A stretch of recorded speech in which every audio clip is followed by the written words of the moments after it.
Daughter is seriously ill, but millionaire husband cares for the mistress. Black wife decides to take revenge on him. Hi, my amazing story family. Welcome to Mr. Peter Stories. I want to share something with you all. Lately, I've been feeling a bit upset and disturbed because I'm not sure if my stories are connecting with you the way I hope they are. I noticed there were no comments on my last video, and it made me question if I'm doing enough to satisfy you, my beloved audience. I put so much time and effort into creating these stories, and your feedback means the world to me. It's what keeps me motivated and inspired. If you enjoy my stories and want me to continue, please let me know by writing yes in the comment box. If there's anything you'd like me to improve or change, I'd truly appreciate your suggestions. Thank you for being part of Mr. Peter Stories. Your support keeps this journey alive, and I'm so grateful to have you here. Let's begin. The Manhattan skyline glittered like scattered diamonds against the velvet night sky as Christabel Morgan adjusted her emerald silk gown in the back of her town car. Her heart raced with the familiar pre-speech jitters, though she'd done this countless times before. Tonight's Equal Education Foundation Gala wasn't just another charity event. It was her chance to secure funding for inner-city schools that desperately needed support. "We're here, Ms. Morgan," her driver announced, pulling up to the Metropolitan Museum of Art's illuminated facade. Christabel took one final glance in her compact mirror. Her dark skin glowed with a carefully applied highlight, and her naturally coiled hair was styled in an elegant updo that had taken her stylist Marcus nearly 2 hours to perfect. At 32, she had already made a name for herself as one of New York's most formidable civil rights attorneys. But in this world of old money and older prejudices, appearance was, unfortunately, just as important as accomplishment. The cool October air kissed her shoulders as she emerged from the car, cameras flashing immediately.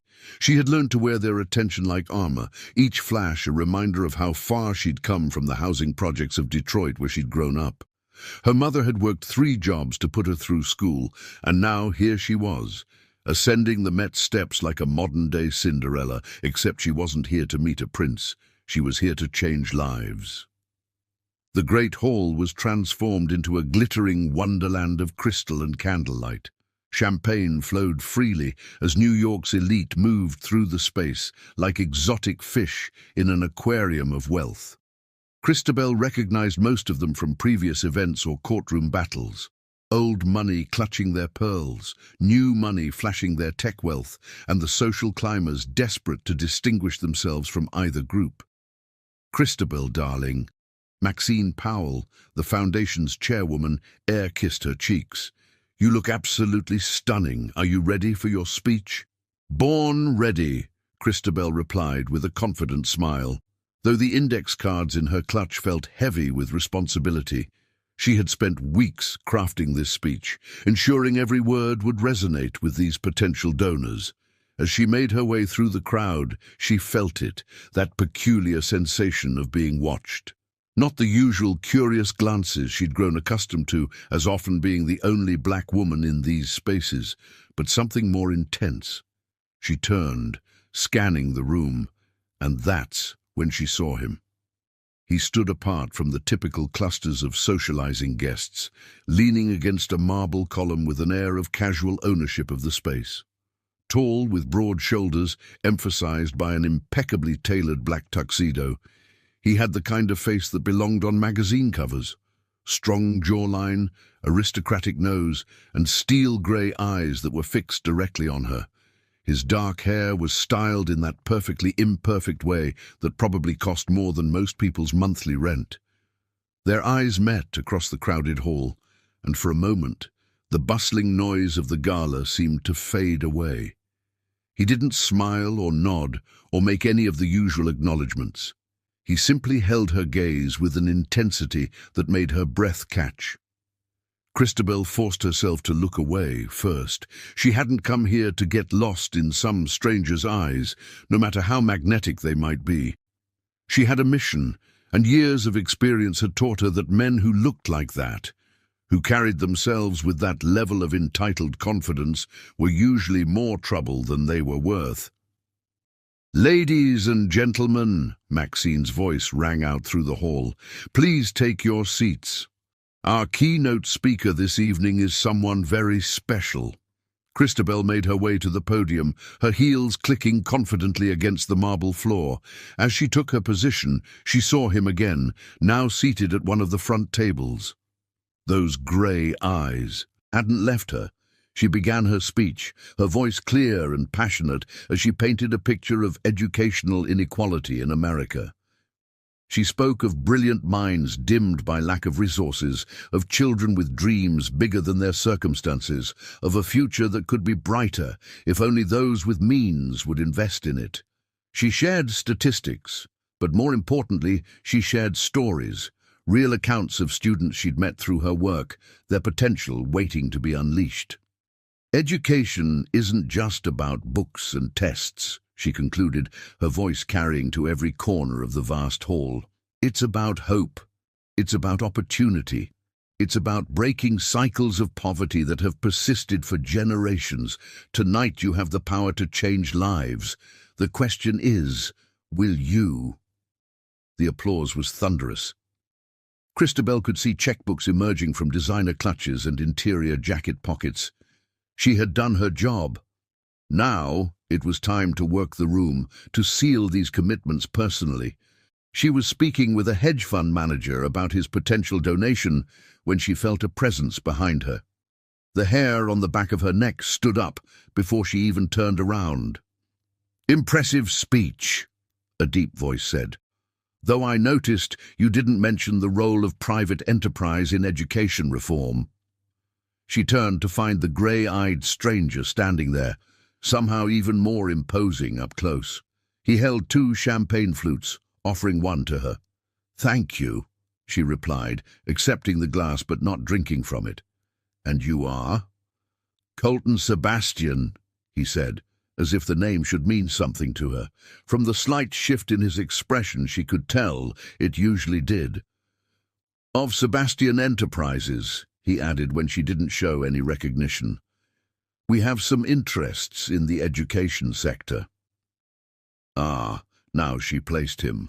Sebastian Enterprises was a corporate giant known for aggressive acquisitions and somewhat controversial business practices.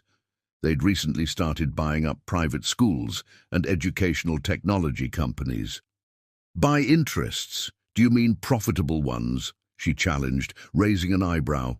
Instead of being offended, he smiled, a slow, appreciative curve of his lips that transformed his entire face. "Profit and social good aren't mutually exclusive, Ms. Morgan. In fact, I'd argue that sustainable change requires both. And I'd argue that treating education as a commodity is part of the problem," she countered. "Then we should definitely continue this discussion over dinner," he said smoothly. "Tomorrow night?" Christabel almost laughed at his presumption.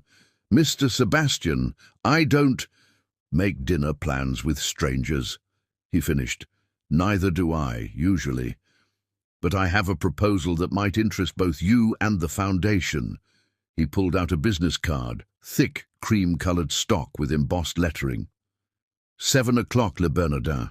Unless you're afraid your convictions won't hold up under closer scrutiny." It was a challenge, carefully wrapped in silk. Christabel knew she was being played, but she was also intrigued. If Sebastian Enterprises was seriously interested in educational initiatives, it could mean real funding for her causes, and if this was just some elaborate ploy to get a dinner date, well, she'd dealt with worse. "I don't scare easily, Mr. Sebastian," she said, finally taking a sip of the champagne he'd brought her. "But I should warn you, I don't compromise my principles for any price." "I wouldn't expect you to," he replied, and something in his tone made her look at him sharply. There was admiration there, yes, but something else too, a calculating gleam that should have been her first warning. "That's precisely what makes you interesting." As she watched him walk away, Christabel couldn't shake the feeling that something momentous had just happened. She didn't believe in fate or destiny. Her success had come from hard work and determination, not cosmic intervention. But later, much later, she would look back on this moment and recognize it for what it was, the beginning of both a dream and a nightmare. The business card felt warm in her clutch as she continued working the room, securing donations and making connections. But her mind kept drifting back to steel-grey eyes and that challenging smile. She told herself she was only considering the dinner because of the potential benefit to her cause. She told herself she wasn't affected by his presence, his intensity, the way he'd seemed to see right through her professional facade. She told herself many things that night, all of them lies. Above the city, the stars continued their ancient dance, indifferent to the drama unfolding below. They had seen this story before. Ambition meeting ambition, strength meeting strength, two powerful forces drawn together like celestial bodies caught in each other's gravitational pull. They had seen how such stories usually ended too, but Christabel Morgan had never been usual, and the path she was about to embark on would change not only her life, but the lives of countless others. As she left the gala that night, the October wind whipping around her like a premonition, she couldn't have known that she was taking her first steps toward a destiny that would test every principle she held dear, every strength she'd cultivated, and every dream she'd ever dared to dream. The card in her clutch seemed to pulse with possibility and warning. Colton Sebastian, CEO, Sebastian Enterprises. Below it, in precise handwriting, he'd added his private number.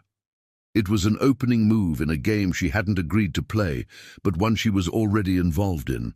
Tomorrow would bring dinner at Le Bernardin and the beginning of a story that would eventually shake Manhattan's social circles to their core. But for now, Christabel slipped into her town car, the night's success warming her like fine champagne, unaware that she had just met both her greatest love and her most dangerous adversary. The city lights blurred past her window as the car moved through the late-night traffic. Somewhere in his penthouse office, Colton Sebastian was already making plans, setting pieces in motion, and in the space between their two worlds, destiny, or perhaps something darker, was weaving their futures together with threads of gold and shadow. The stars kept their ancient vigil, watching and waiting. They had seen how these stories usually ended, yes, but they had never seen one quite like this before.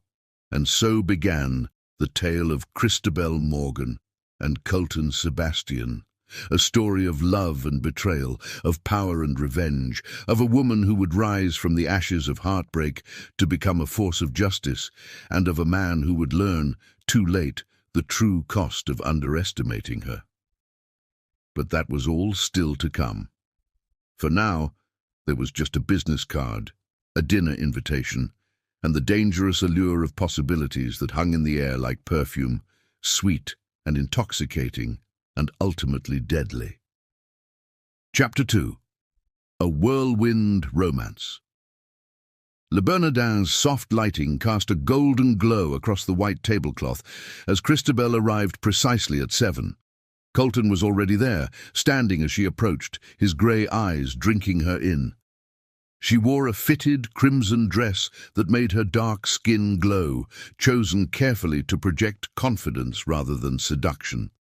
This was a business dinner, she reminded herself. Nothing more. "You look stunning," he said, helping her into her chair with practiced ease. "I took the liberty of ordering the chef's tasting menu, unless you have any objections."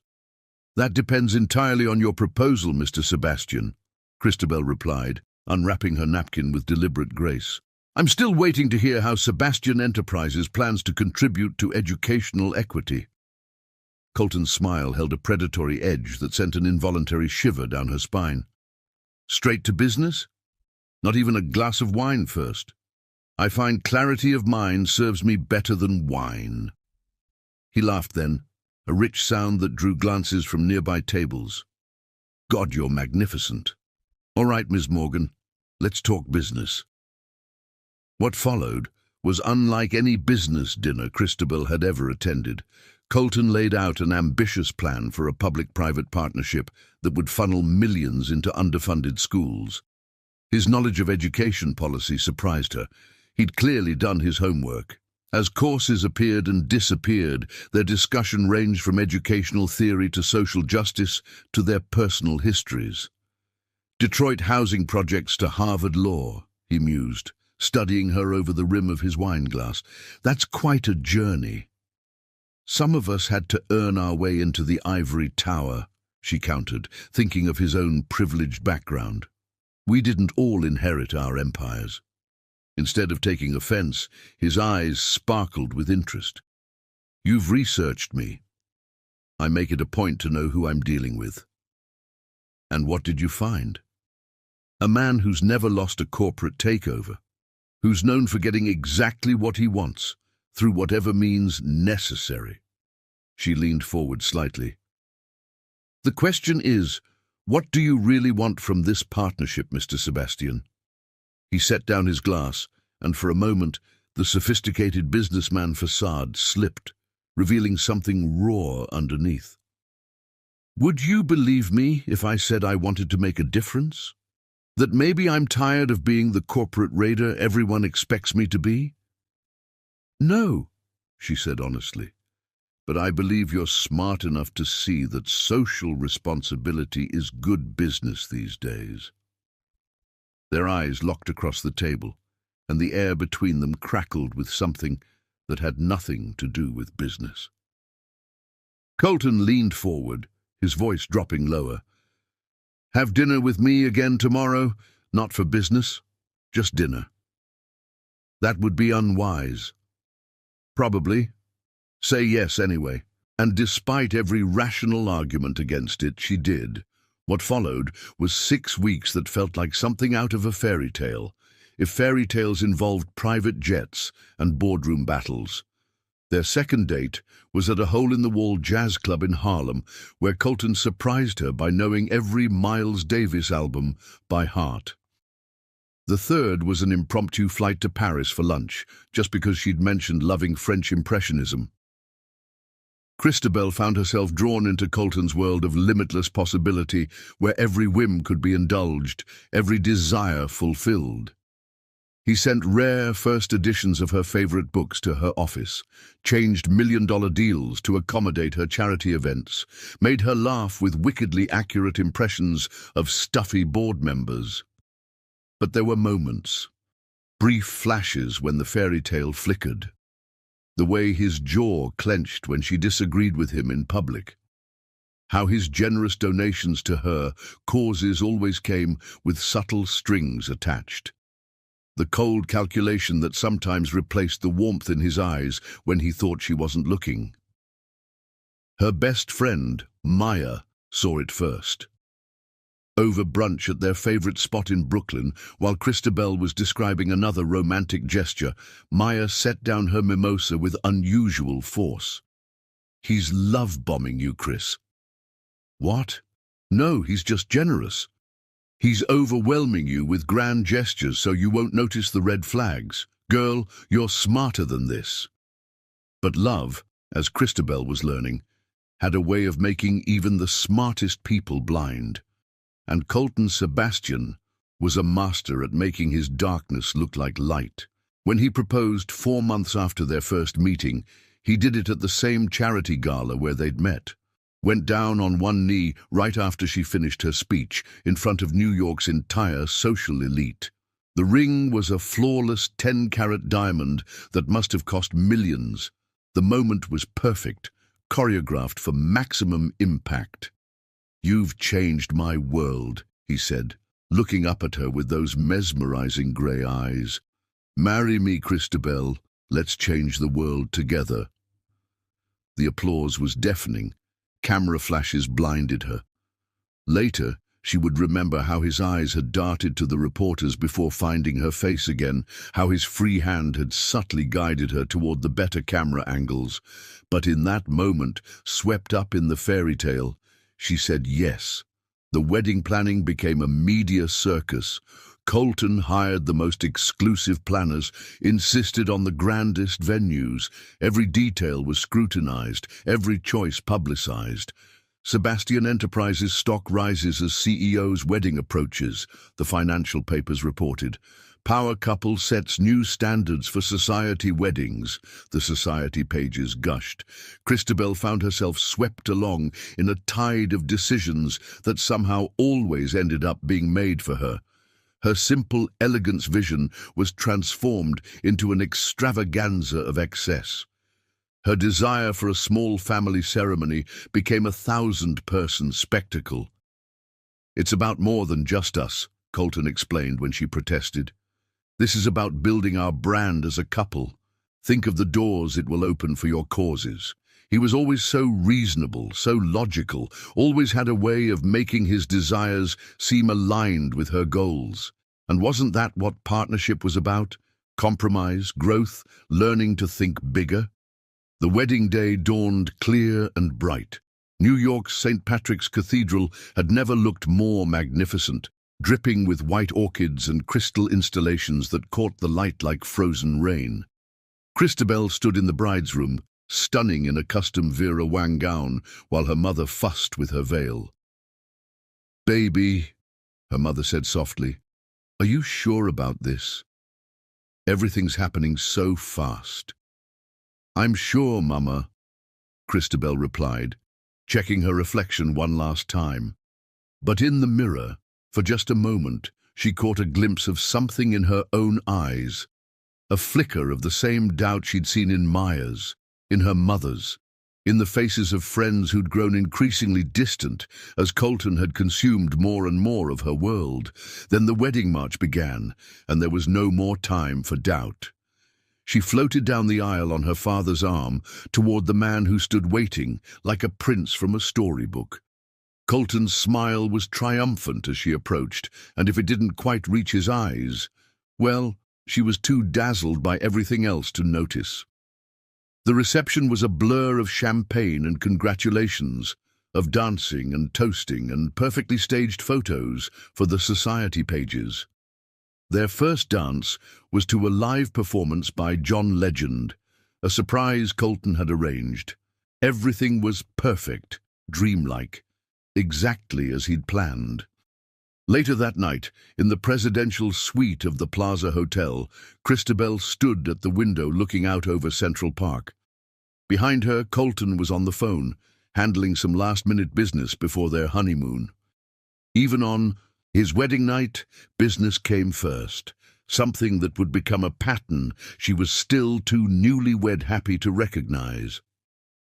"I love you," he said when he finally joined her at the window, wrapping his arms around her from behind. "You know that, right?" "I love you too," she replied, leaning back against him. They stood there in comfortable silence, looking out at the city that had brought them together. Below, the last wedding guests were departing in their luxury cars, the paparazzi finally dispersing. Tomorrow they would leave for their 3-week honeymoon in the Maldives, another perfectly planned Sebastian production. If Christabel had known then what the next few years would bring, the betrayals, the lies, the slow erosion of her independence, would she have still said yes? Perhaps. Love has a way of making us believe we can change what's broken, heal what's wounded, save what's already lost. But that understanding would come later. For now, she was Mrs. Colton Sebastian, and the fairy tale was still in full swing. The queen had her king, the lawyer had her prince, and if sometimes that prince's crown cast shadows instead of light, well, every fairy tale needs its darkness to make the happy ending shine brighter. Or so she told herself, as the New York night wrapped around them like a velvet cloak, hiding the first hairline cracks in their perfect facade. The real story, the one of power and betrayal, of a mother's love and a wife's revenge, was still to come. But its seeds were already there, planted in the soil of their whirlwind romance, waiting for the right moment to break through the surface and reveal their true nature. For now, though, There was just this moment, a new bride, a triumphant groom, and a city full of possibilities stretched out before them like a glittering promise. Tomorrow would bring its own challenges, its own revelations, but tonight the fairy tale held as delicate and deceptive as a soap bubble catching the light. Beautiful, right up until the moment it bursts. Chapter 3. The First Cracks. The bathroom in the Sebastian penthouse was larger than most Manhattan apartments, all marble and gold fixtures, with a soaking tub that could fit 6 people comfortably. But at this moment, it felt suffocatingly small to Christabel as she stared at the 3 pregnancy tests lined up on the counter. All positive. Her hands trembled as she touched her flat stomach, excitement warring with an inexplicable dread. She and Colton had been married for 8 months, and while they hadn't been actively trying for a baby, they hadn't been preventing it either. Still, something held her back from immediate joy. The sound of the front door closing echoed through the penthouse. Colton was home early, unusual for him these days. Since their return from the honeymoon, he'd been increasingly absorbed in a hostile takeover of a rival tech company, often missing dinner and coming home long after she'd gone to bed. "Christabel," his voice carried through the apartment. "The doorman said you'd been ill this morning. I brought Dr. Reynolds up with me." She quickly gathered the tests, tucking them into her robe pocket. She'd wanted to tell him privately, to see his genuine reaction without an audience, but of course, Colton had already taken control of the situation, as he did with everything else. Dr. Reynolds was the Sebastian family's private physician, a silver-haired man who attended to New York's elite and was known for his discretion. He was setting up his bag in the living room when Christabel emerged. "Mrs. Sebastian," he greeted her with practiced warmth, "your husband tells me you've been experiencing morning sickness." Colton stood by the floor-to-ceiling windows, still in his business suit, phone in hand as he typed rapidly. He barely glanced up as Christabel pulled the tests from her pocket. "I think I know why," she said softly. "I'm pregnant." The typing stopped. Colton's head snapped up, his grey eyes intense as he studied her face. For a moment, she saw something flash across his features. Not joy, not fear, but calculation. Then it was gone, replaced by a perfect society smile. "Well," he said, crossing the room to kiss her cheek, "this calls for celebration. Doctor, would you mind confirming?" The next hour was a blur of blood draws and questions. Dr. Reynolds confirmed what Christabel already knew. She was about 6 weeks along. As he packed up his bag, he turned to Colton. "Shall I schedule the usual prenatal genetic screening? Given Mrs. Sebastian's age and background, it would be prudent." Christabel bristled at the implied racism in his tone, but Colton was already nodding. "Everything available. I want a complete picture of what we're dealing with." "What we're dealing with?" Christabel repeated once the doctor had left. "This is our child, Colton, not a corporate acquisition." He was back on his phone, barely paying attention. "Of course, darling. I just want to ensure everything is perfect. The Sebastian name carries certain expectations." Those words would echo in her mind weeks later as she lay on another examination table, this time at a high-end medical center, watching Colton's face as the genetic counselor delivered the results. "It's a girl," the counselor said brightly. "All other markers appear normal." The change in Colton's expression was subtle but unmistakable. His jaw tightened, the warmth in his eyes freezing over. Without a word, he stood and left the room, already pulling out his phone. "Don't worry," the counselor said, mistaking Christabel's devastated expression. "Some fathers just need time to adjust to the idea of a daughter. Congratulations." But Christabel wasn't worried about normal paternal adjustment. She was remembering conversations, snippets she'd dismissed before.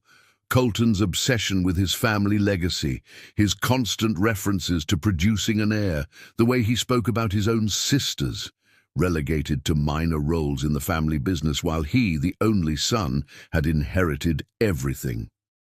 That night, she found him in his home office, tumbler of scotch in hand, as he stared out at the city lights. She'd barely seen him since the appointment. "Are you going to talk about it?" she asked, one hand resting protectively on her still flat stomach. "About what?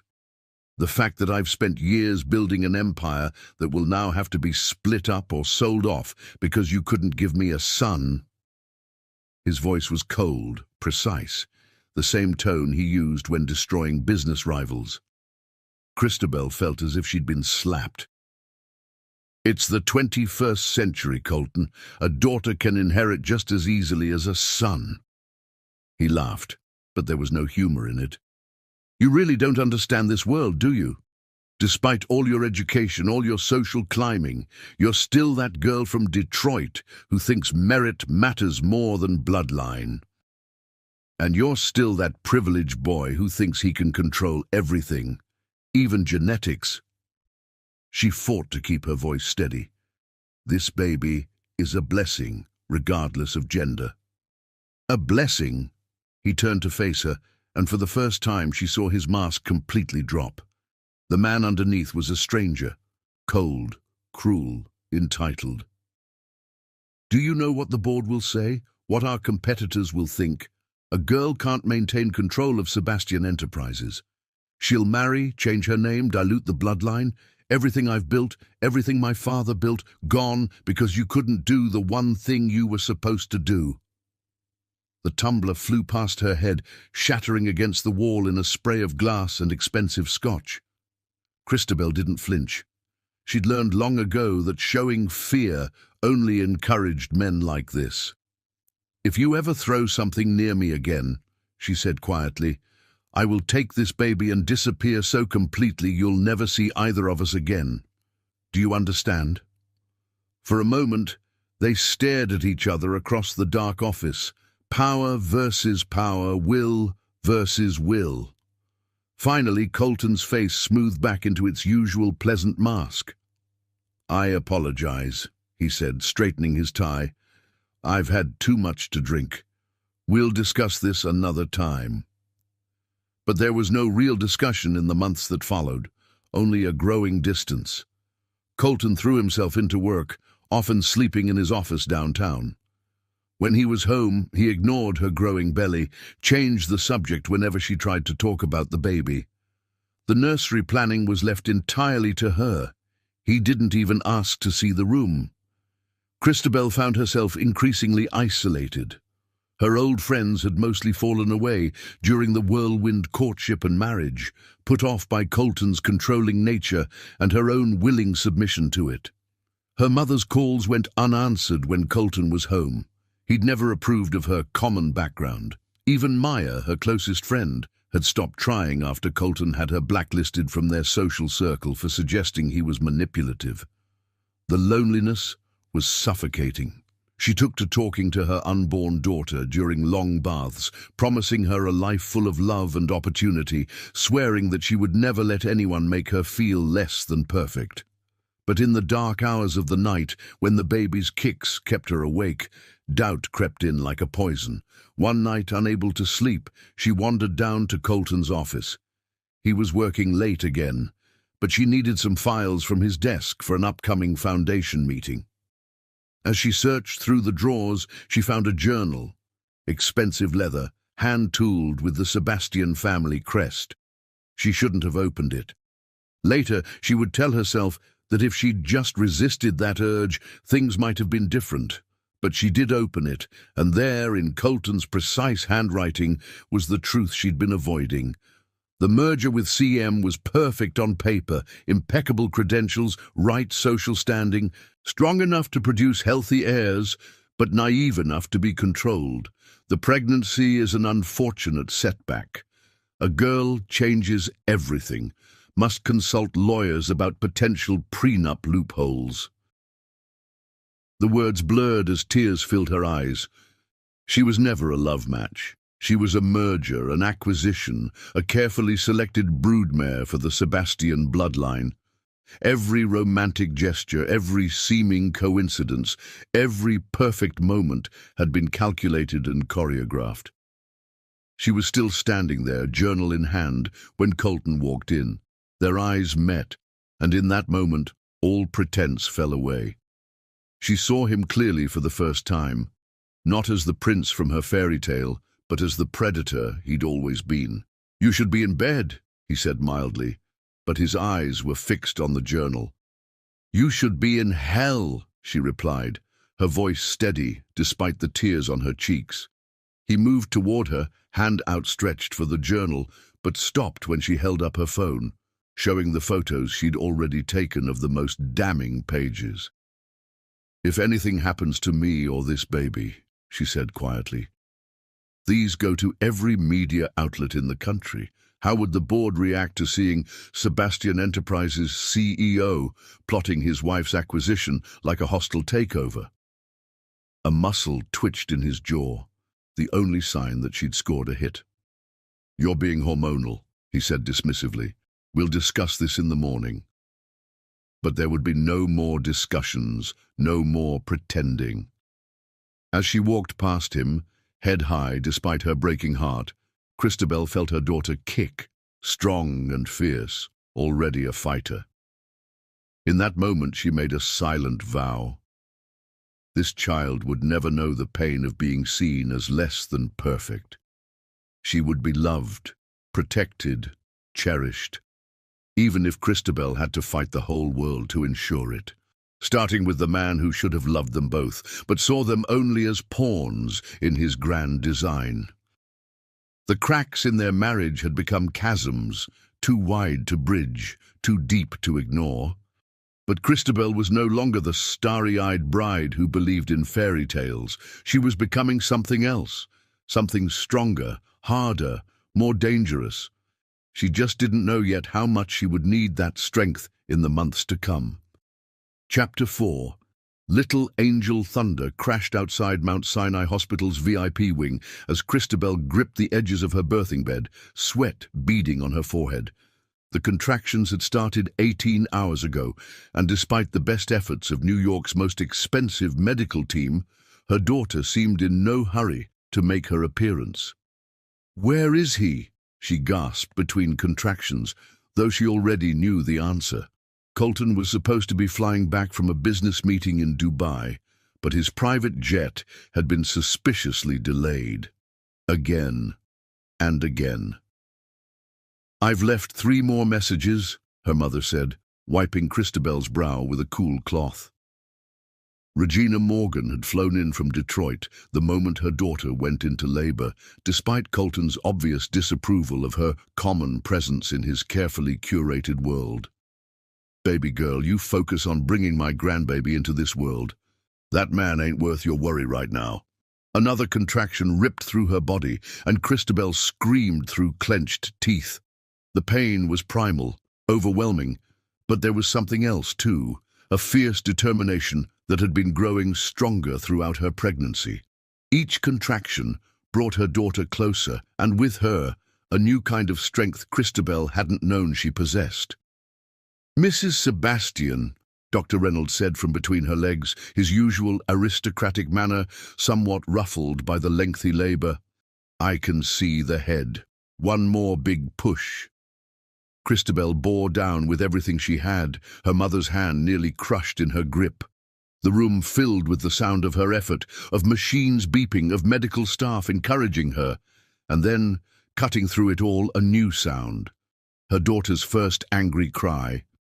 "She's here," Dr. Reynolds announced, lifting the baby. "Time of birth, 3:47 a.m. But his voice trailed off as he got his first good look at the infant. There was a moment of uncomfortable silence before the nurses quickly whisked the baby away for cleaning and assessment. "What's wrong?" Christabel demanded, trying to sit up. "Why isn't anyone saying anything? Let me see my baby."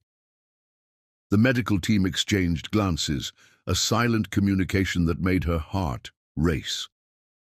Finally, one of the nurses approached with a bundled blanket.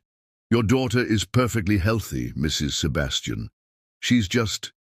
She has a birthmark, a rather large port wine stain. Christabel reached for her daughter with trembling hands. As the blanket fell away, she saw it, a dark red birthmark that covered nearly half of the baby's face, spreading from her left temple down to her chin like a splash of wine on silk. But to Christabel, it didn't matter. All she saw was perfection. 10 tiny fingers, 10 tiny toes, and eyes that, when they finally opened, were the exact shade of grey as her father's. "She's beautiful," Christabel whispered, tears streaming down her face. "My perfect little angel." "Have you decided on a name?" the nurse asked, clipboard ready. "Zara," Christabel said firmly. "Zara Regina Sebastian." She'd chosen the name months ago. Zara for the princess warrior of African legend, Regina for her mother who had taught her to be strong. Colton had shown no interest in discussing names, so she'd made the decision alone. The next few hours were a blur of tests and paperwork, of learning to nurse and counting tiny toes over and over again. Regina stayed by her side, cooing at her granddaughter and shooting worried glances at her daughter when she thought Christabel wasn't looking. It was nearly noon when Colton finally arrived. He strode into the room in a perfectly pressed suit, phone to his ear, arguing about stock options. Christabel watched his face as he got his first look at his daughter, saw the exact moment his expression shifted from disinterest to barely concealed horror. "I'll call you back," he said into the phone, ending the call. "What's wrong with it?" "Her," Christabel corrected sharply. "And nothing is wrong with her. She's perfect." Colton moved closer, his face a mask of disgust as he studied the birthmark. "Perfect? She looks like she's been branded. Have you seen what she looks like?" Regina stood up so fast her chair scraped against the floor. "I think you need to step outside and remember who you're talking about, Mr. Sebastian. That's your daughter." "Mother, please," Christabel said quietly. "Could you give us a moment?" Regina hesitated, but years of respecting her daughter's independence won out. She kissed Zara's forehead, deliberately right on the birthmark, and left the room with one final glare at Colton. The silence that followed was heavy with unspoken words. Zara slept peacefully in Christabel's arms, unaware of the storm brewing around her. Finally, Colton spoke, his voice cold and precise. "This is unacceptable. I've already contacted Dr. Steinberg. He's the best plastic surgeon on the East Coast. We'll start the procedures as soon as she's old enough." "No." The word came out stronger than Christabel expected. "She doesn't need fixing. She's not broken." "Don't be ridiculous," Colton snapped. "Do you have any idea what this will do to our social standing? To the company's image? Sebastian children are supposed to be perfect. She is perfect. The only imperfection in this room is your soul." His laugh was cruel, cutting. "How poetic. And how like you to turn this into some moral crusade. This isn't about your bleeding heart ideals, Christabel. This is about maintaining the standards that come with the Sebastian name. Standards you clearly failed to meet." "Failed to meet?" Christabel's voice rose despite her effort to stay calm. "I carried her for 9 months, while you pretended we didn't exist. I labored for 18 hours while you conveniently got delayed in Dubai. I have loved her every second of her existence, while you've been plotting how to hide her away like some shameful secret. The only failure here is yours." Colton's face hardened, and for a moment she saw the mask slip completely, saw the cold, calculating monster beneath the polished exterior. "Let me be very clear," he said, leaning close. "That child will have the surgery. She will be fixed. And if you fight me on this, I will make sure you never see her again. Remember your prenup, darling. In the event of a divorce, Sebastian children stay with the Sebastian name." Before Christabel could respond, Zara stirred and began to cry, a sound that would normally send any new father's heart soaring. But Colton just straightened his tie and stepped back, lip curling in distaste. "Have the nurse contact Dr. Steinberg's office," he said, already pulling out his phone. "I have a board meeting to attend." He left without touching his daughter, without even a second glance. As soon as the door closed behind him, Christabel broke down, her tears falling onto Zara's blanket as she held her daughter close. "I'm so sorry, my love," she whispered. "I'm so sorry I chose him to be your father. But I promise you this, he will never hurt you, never make you feel less than the perfect miracle you are. I will protect you with everything I have." Regina came back in, took one look at her daughter's face, and understood everything. She settled into the chair beside the bed, reaching out to stroke Zara's tiny hand. "You know," she said thoughtfully, "your father wasn't exactly thrilled when you were born either. Said you were too dark, wanted to know if you'd get lighter. You know what I did?" Christabel shook her head, still fighting tears. "I told him he could either love you exactly as God made you, or he could get out. Simple as that." Regina's eyes hardened. "Seems to me some men need to learn that lesson more than once." "It's not that simple, Mama. The prenup, baby girl." "Let me tell you something about prenups and powerful men," Regina interrupted. "They only work if you play by their rules. And it seems to me you've got something a lot stronger than a prenup now." She nodded at Zara. "You've got a reason to break every damn rule they ever wrote." As if in agreement, Zara opened her eyes, those startling grey eyes that somehow looked softer, warmer in her little face than they ever had in her father's. She gazed up at her mother with complete trust, complete love, and in that moment something shifted inside Christabel. She thought about the journal she'd found during her pregnancy, about Colton's calculated pursuit and cruel dismissal. She thought about all the other women he'd probably done this to before her, all the lives he'd casually destroyed in his pursuit of the perfect heir. She thought about her daughter growing up in that cold world of impossible standards and conditional love. "You're right, Mama," she said quietly, a new steel in her voice. "It's time to break some rules." Over the next few days, as Christabel recovered and Zara grew stronger, she began to plan. She documented everything, every cruel comment Colton made, every missed pediatrician appointment, every time he refused to hold or even look at his daughter. She recorded conversations on her phone, kept meticulous notes, and started moving money into accounts he couldn't access. The nurses on the maternity ward watched with a mixture of sympathy and admiration as the famous Mrs. Sebastian transformed from society bride to protective lioness. They saw how she never let Zara out of her sight, how she researched birthmarks and support groups instead of plastic surgeons, how she stood up straighter every time Colton swept through for his brief, disdainful visits. On their last day in the hospital, as Christabel was preparing to take Zara home, the head nurse pulled her aside. "Mrs. Sebastian," she said quietly, "I've been doing this job for 30 years. I've seen all kinds of families, all kinds of situations, and I want you to know, that baby girl is lucky to have you. Some marks are beauty marks, no matter what anyone else says, and some marks—" She glanced meaningfully at the bruise on Christabel's wrist where Colton had grabbed her during their last argument. "Some marks are warnings we should heed." Christabel looked down at her sleeping daughter, at the birthmark that Colton saw as a flaw, but she saw as just another part of her perfect child. Then she looked at her own wrist, at the evidence of what happened when you ignored the warning signs, when you let love blind you to cruelty. "Yes," she said softly, "some marks are warnings, and I'm done ignoring them."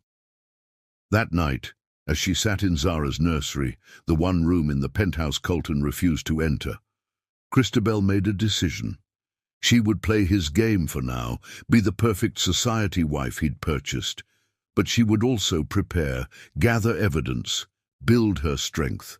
And when the time came, when he least expected it, she would show him exactly what happened when you underestimated a mother's love, let him think he had all the power, let him believe his money and his name and his precious prenup made him invincible.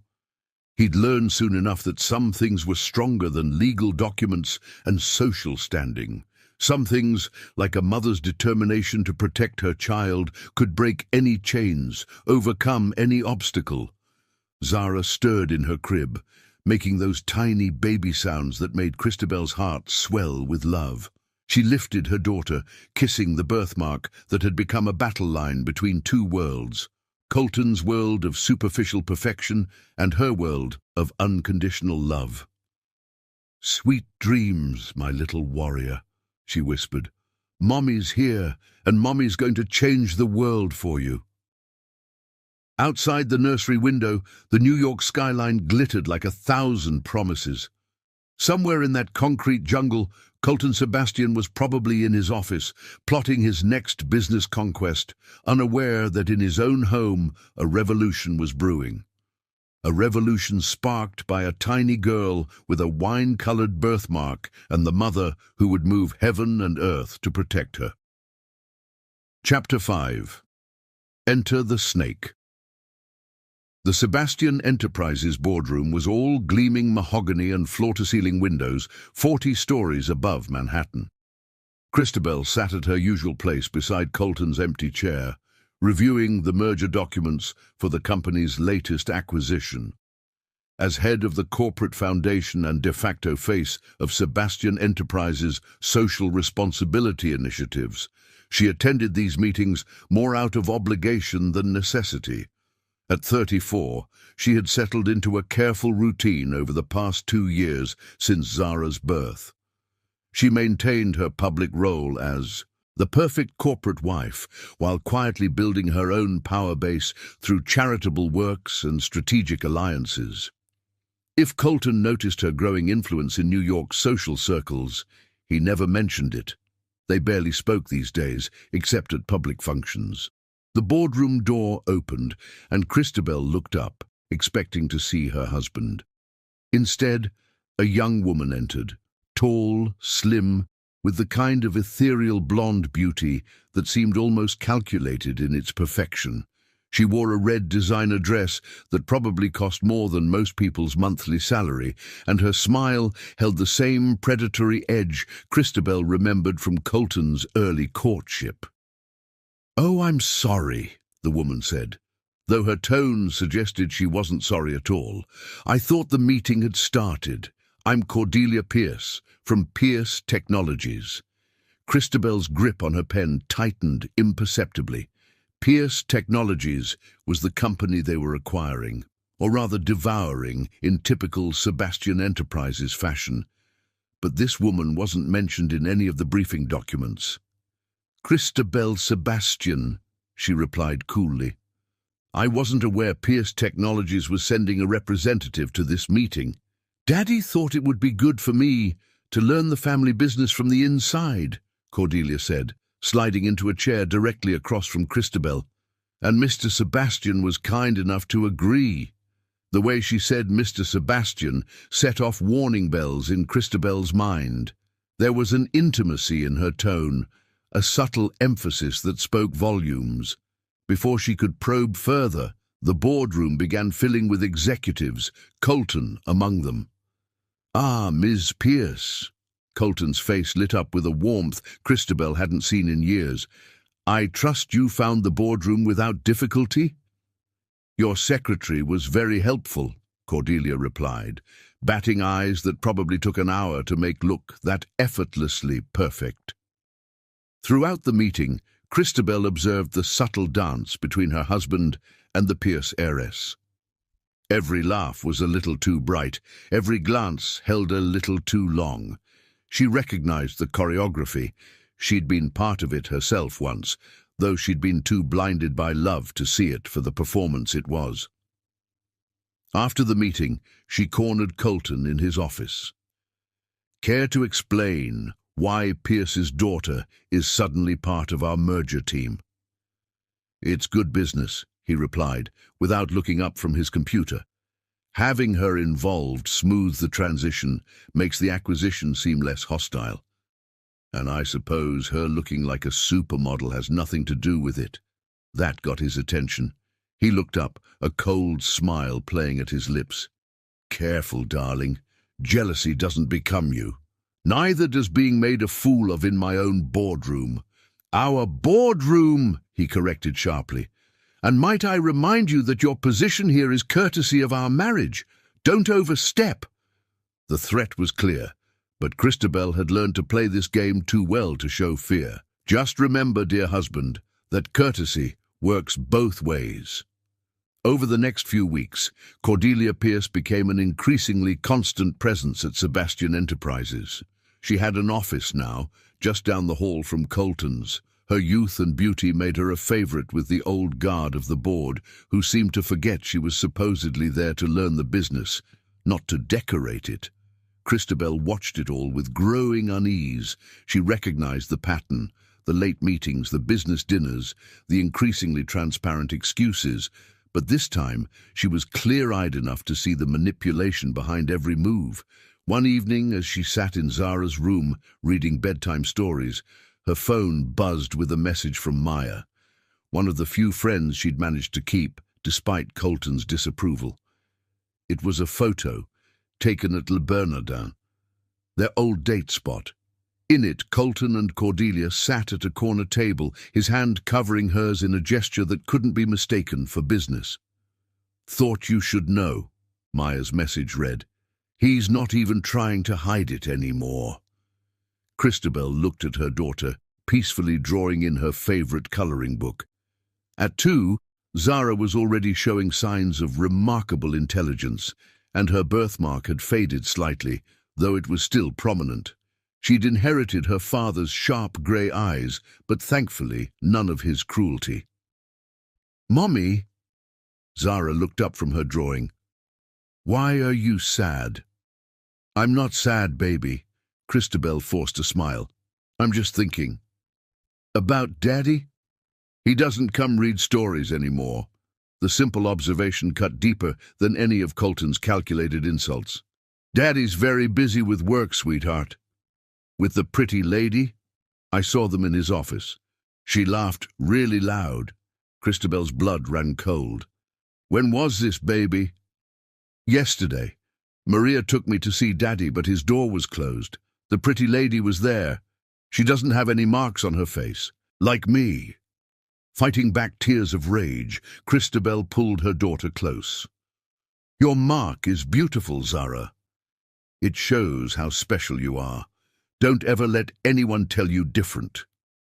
After putting Zara to bed, Christabel sat in her home office, scrolling through her phone. There were more photos, Colton and Cordelia at charity galas, business functions, restaurants. The gossip blogs were already speculating about trouble in the Sebastian marriage. She opened her laptop and began to research. Cordelia Pierce, 26, daughter of Pierce Technologies founder. Graduated from Yale with middling grades, but exceptional social connections. No real business experience, but a history of attaching herself to powerful men at convenient moments. A notification popped up on her screen, a credit card alert. Colton had just charged a $50,000 purchase at Cartier. Their anniversary wasn't for months, and he hadn't bought her jewelry since before Zara's birth. The pieces were falling into place, forming a picture she'd been avoiding. History was repeating itself, but this time she wasn't the naive target. She was the inconvenient wife being pushed aside for a newer model. Her phone buzzed again, another message from Maya, this time with a link to a blind item on a gossip site. Which high-powered CEO is planning to trade in his society wife for a younger model? Sources say the prenup is ironclad, and the wife's recent focus on motherhood has left her vulnerable. Christabel closed her laptop, her hands steady despite the storm raging inside her. She walked to her closet, pushing aside designer dresses until she found the hidden safe behind them. Inside was the journal she'd discovered during her pregnancy, Colton's detailed account of their courtship, proving it had all been a calculated business move. Next to it was a USB drive containing everything she'd documented since Zara's birth. Every cruel comment, every missed milestone, every business meeting that was actually a rendezvous. She'd been building her case quietly, methodically, waiting for the right moment. Now, watching her husband fall into the same patterns with a younger woman, she realized she'd been preparing for this all along. Colton thought he was orchestrating another perfect acquisition, but he'd forgotten one crucial detail. This time, his target wasn't just another business asset. She was a mother protecting her child's future. The next morning, Christabel dressed with extra care. A white Tom Ford suit that emphasized her flawless figure, Louboutin heels that put her eye level with most men in the office. She swept into Sebastian Enterprises like she owned it, which, technically, she partly did. Cordelia was already there, perched on the edge of Colton's desk in a dress that barely met corporate standards. She jumped up when Christabel entered, but not quickly enough. "Mrs. Sebastian, I was just discussing the merger." "Of course you were," Christabel cut her off smoothly. "I wonder, though, does your father know you're sleeping with the man who's about to destroy his company?" The younger woman's perfect complexion went pale. "I don't know what you're—" "Please," Christabel held up a hand, "spare us both the performance. You're not the first young woman Colton has used to facilitate a hostile takeover. Though I must admit, you're playing the role beautifully. The dress, the laugh, the wide-eyed ingenue act. It's all very convincing. I should know. I wrote the original script." "You don't understand," Cordelia started, but Christabel was already walking away. "Oh, I understand perfectly," she called over her shoulder. "I just wonder if you do. Let them think she was the scorned wife, too blinded by jealousy to see their master plan. Let them believe she was weakened by motherhood, distracted by charity work, trapped by the prenup. They'd learn soon enough that sometimes the most dangerous predator was the one they thought they'd already caught." That night, as she helped Zara with her bedtime routine, Christabel received another credit card alert. Colton had booked a suite at the Four Seasons, his favorite spot for business meetings. "Mommy," Zara asked as Christabel tucked her in, "can we go to the park tomorrow?" The pretty lady said Daddy's too busy to take me anymore. Christabel kissed her daughter's forehead, right on the birthmark that Colton saw as such a flaw. "Of course we can, baby. And you know what? Soon, we're going to make sure Daddy is never too busy for you again." She turned off the light, leaving the door cracked just how Zara liked it. In her office, the laptop screen glowed with dozens of open tabs, bank records, surveillance photos, transcripts of recordings. 2 years of careful documentation of playing the perfect wife while preparing for this moment. Colton thought he was orchestrating another masterful acquisition. He didn't realize he was actually setting the stage for his own downfall. And Cordelia, she was about to learn that there were worse things than a hostile takeover. There was a mother's revenge. Chapter 6. The Perfect Storm. The anonymous email arrived on a Tuesday morning, just as Christabel was finishing a conference call with her foundation's board. The subject line was simple: "Thought you should know." The attachments, however, were anything but simple. Dozens of photos cascaded across her screen. Colton and Cordelia in various states of intimacy. At the Ritz in Paris, where he'd claimed to be negotiating a deal. On his yacht in the Mediterranean, her blonde hair gleaming in the sunset. In their own Hamptons beach house, where he'd once promised to take Zara for the summer, but never had. The final photo stopped her heart. Cordelia trying on what was unmistakably an engagement ring at Cartier, Colton's hand possessively on her waist. The timestamp was from yesterday. "Mrs. Sebastian," her assistant's voice crackled through the intercom. "Mr. Sebastian's office called. He won't be attending Zara's pediatrician appointment this afternoon. He has an urgent business meeting." Of course he did.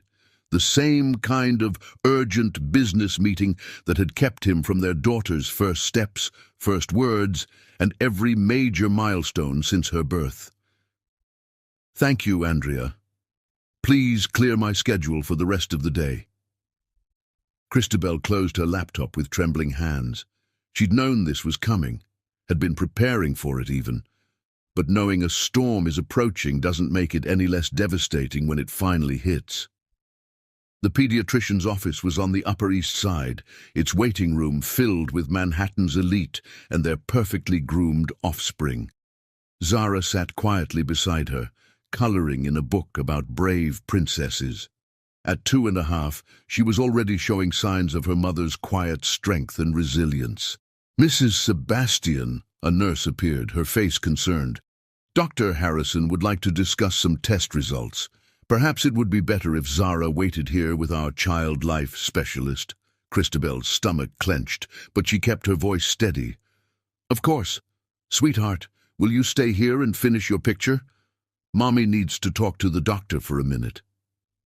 Zara nodded, too absorbed in her coloring to notice her mother's anxiety. The child life specialist, a kind-faced woman named Jenny, sat down beside her with a fresh box of crayons. Dr. Harrison's office was warm and welcoming, but nothing could soften the blow of his words. The blood work shows some concerning abnormalities, he explained, pointing to various highlighted numbers on the report. Combined with her recent symptoms, the fatigue, the unexplained bruising, I'm recommending an immediate referral to Dr. Chen at Memorial Sloan Kettering. The world seemed to tilt on its axis.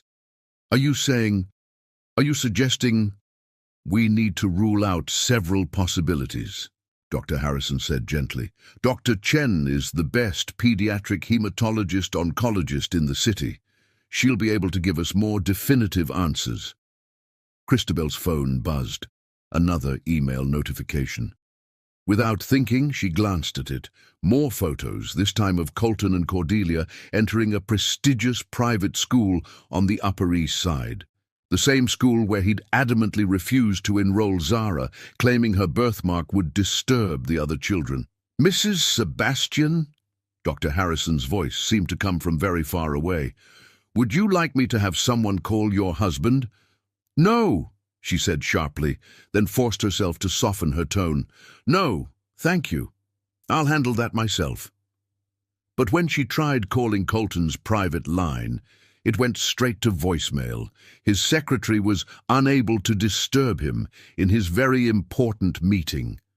Even his driver, usually reliably discreet, seemed uncomfortable when he admitted that he'd dropped Mr. Sebastian and Ms. Pierce at the Four Seasons an hour ago. Back in the waiting room, Zara had fallen asleep on Jenny's lap, her beloved coloring book clutched to her chest. The sight of her daughter, so small, so precious, so completely failed by her father, broke something deep inside Christabel. She made the appointment with Dr. Chen for the next morning, gathered her sleeping daughter, and headed home to their penthouse. But as the elevator rose to the top floor, she knew she couldn't face those white walls and empty rooms. Not tonight. Instead, she redirected the elevator to the garage, strapped Zara into her car seat, and drove through the gathering dusk to her mother's brownstone in Harlem. Regina Morgan took one look at her daughter's face and opened her arms without a word. Later, after Zara was tucked into her grandmother's guest room, Christabel sat in the warm, familiar kitchen and finally let the tears come. He's going to leave us, Mama, she whispered. He's already got it all planned out. And now Zara's sick. And I don't know if... Stop right there! Regina's voice was steel wrapped in velvet. That baby girl needs you strong right now. And as for Colton Sebastian, let him try to leave. See how far he gets when the world finds out he abandoned his sick child for a woman young enough to be his daughter. The prenup. To hell with his prenup. Regina slapped her hand on the kitchen table. You think a piece of paper is stronger than a mother's love, than a grandmother's fury. Baby girl, it's time to stop playing by his rules. Christabel wiped her eyes, her mother's words igniting something that had been smoldering inside her for months. She pulled out her phone, scrolling through her contacts until she found the number she needed. Maya? I need your help. Remember those files we discussed? It's time. Maya had been her best friend since law school, and more importantly, she was now a partner at one of New York's most ruthless divorce firms. She'd been quietly building a case file for months, just waiting for Christabel's signal. About damn time, Maya replied. "I've got everything ready. But Chris, are you sure you want to do this? Once we start, there's no going back." Christabel thought of the photos in her email, of Colton and Cordelia shopping for schools while her own daughter was facing God knew what kind of illness, of all the missed birthdays and ignored milestones. "I'm sure," she said firmly, "but we need to move fast. Things with Zara, they've gotten complicated." She could almost hear Maya sitting up straighter. "What kind of complicated?" "The kind that's going to make Colton Sebastian the most hated man in New York when the press finds out he was house hunting with his mistress while his daughter was in the hospital." There was a pause on the other end of the line. "Come to my office first thing tomorrow. Bring everything you've got. And Christabel, make sure you've got somewhere safe to go. Men like Colton, they don't take kindly to losing control." After hanging up, Christabel sat in her mother's kitchen for a long time, listening to the familiar sounds of the neighborhood through the open window. A lifetime ago, she'd thought Colton's world of penthouses and private jets was better than this. Now she knew better. Her phone buzzed one final time, another anonymous email. This one contained a single photo, Colton and Cordelia leaving Tiffany's, her left hand conspicuously hidden from view. The subject line read, "Wedding set for spring. Better move fast." Upstairs, Zara coughed in her sleep, a sound that seemed to echo through the quiet house. Christabel clutched her phone, her perfectly manicured nails digging into her palm. First thing tomorrow, she'd take her baby to see Dr. Chen. She'd find out exactly what they were facing, what kind of battle lay ahead. And then she'd show Colton Sebastian exactly what happened when you backed a mother into a corner. Let him plan his spring wedding. Let him shop for schools with his blonde trophy. Let him think he had it all under control. The perfect storm was coming, and he'd never see it until it was too late. In her grandmother's guest room, Zara slept peacefully, unaware of the gathering storm clouds. Her birthmark seemed to glow softly in the streetlight filtering through the window, the mark Colton saw as a flaw, but had actually been a blessing in disguise. It had shown Christabel his true nature, before it was too late, had prepared her for this moment when everything would change. Tomorrow would bring hospitals and tests, lawyers and strategies. But tonight, in her mother's warm kitchen, Christabel Sebastian began to transform from society wife to avenging angel. And somewhere in a luxury hotel suite, Colton Sebastian slept beside his young mistress, unaware that his carefully constructed world was about to shatter. The perfect storm was gathering force, and not even the mighty Colton Sebastian would be able to control its fury. Chapter 7. A Mother's Nightmare. Memorial Sloan. Kettering's pediatric wing was a world of gentle colors and forced cheer, where nurses spoke in hushed tones and parents wore their fear like armor. Christabel sat in Dr. Chen's office, her back straight as steel, while the renowned pediatric specialist delivered the news that would shatter her world. "The blood work confirms our initial concerns," Dr. Chen said, her voice gentle but direct. "Zara has a rare form of autoimmune disease that's affecting her blood cells. Without immediate intervention, her condition will continue to deteriorate rapidly." Christabel's fingers dug into the arms of her chair, but her voice remained steady. "What kind of intervention?" "There's an experimental treatment protocol showing promising results in cases like Zara's. It combines targeted immunotherapy with stem cell transplantation." Dr. Chen hesitated.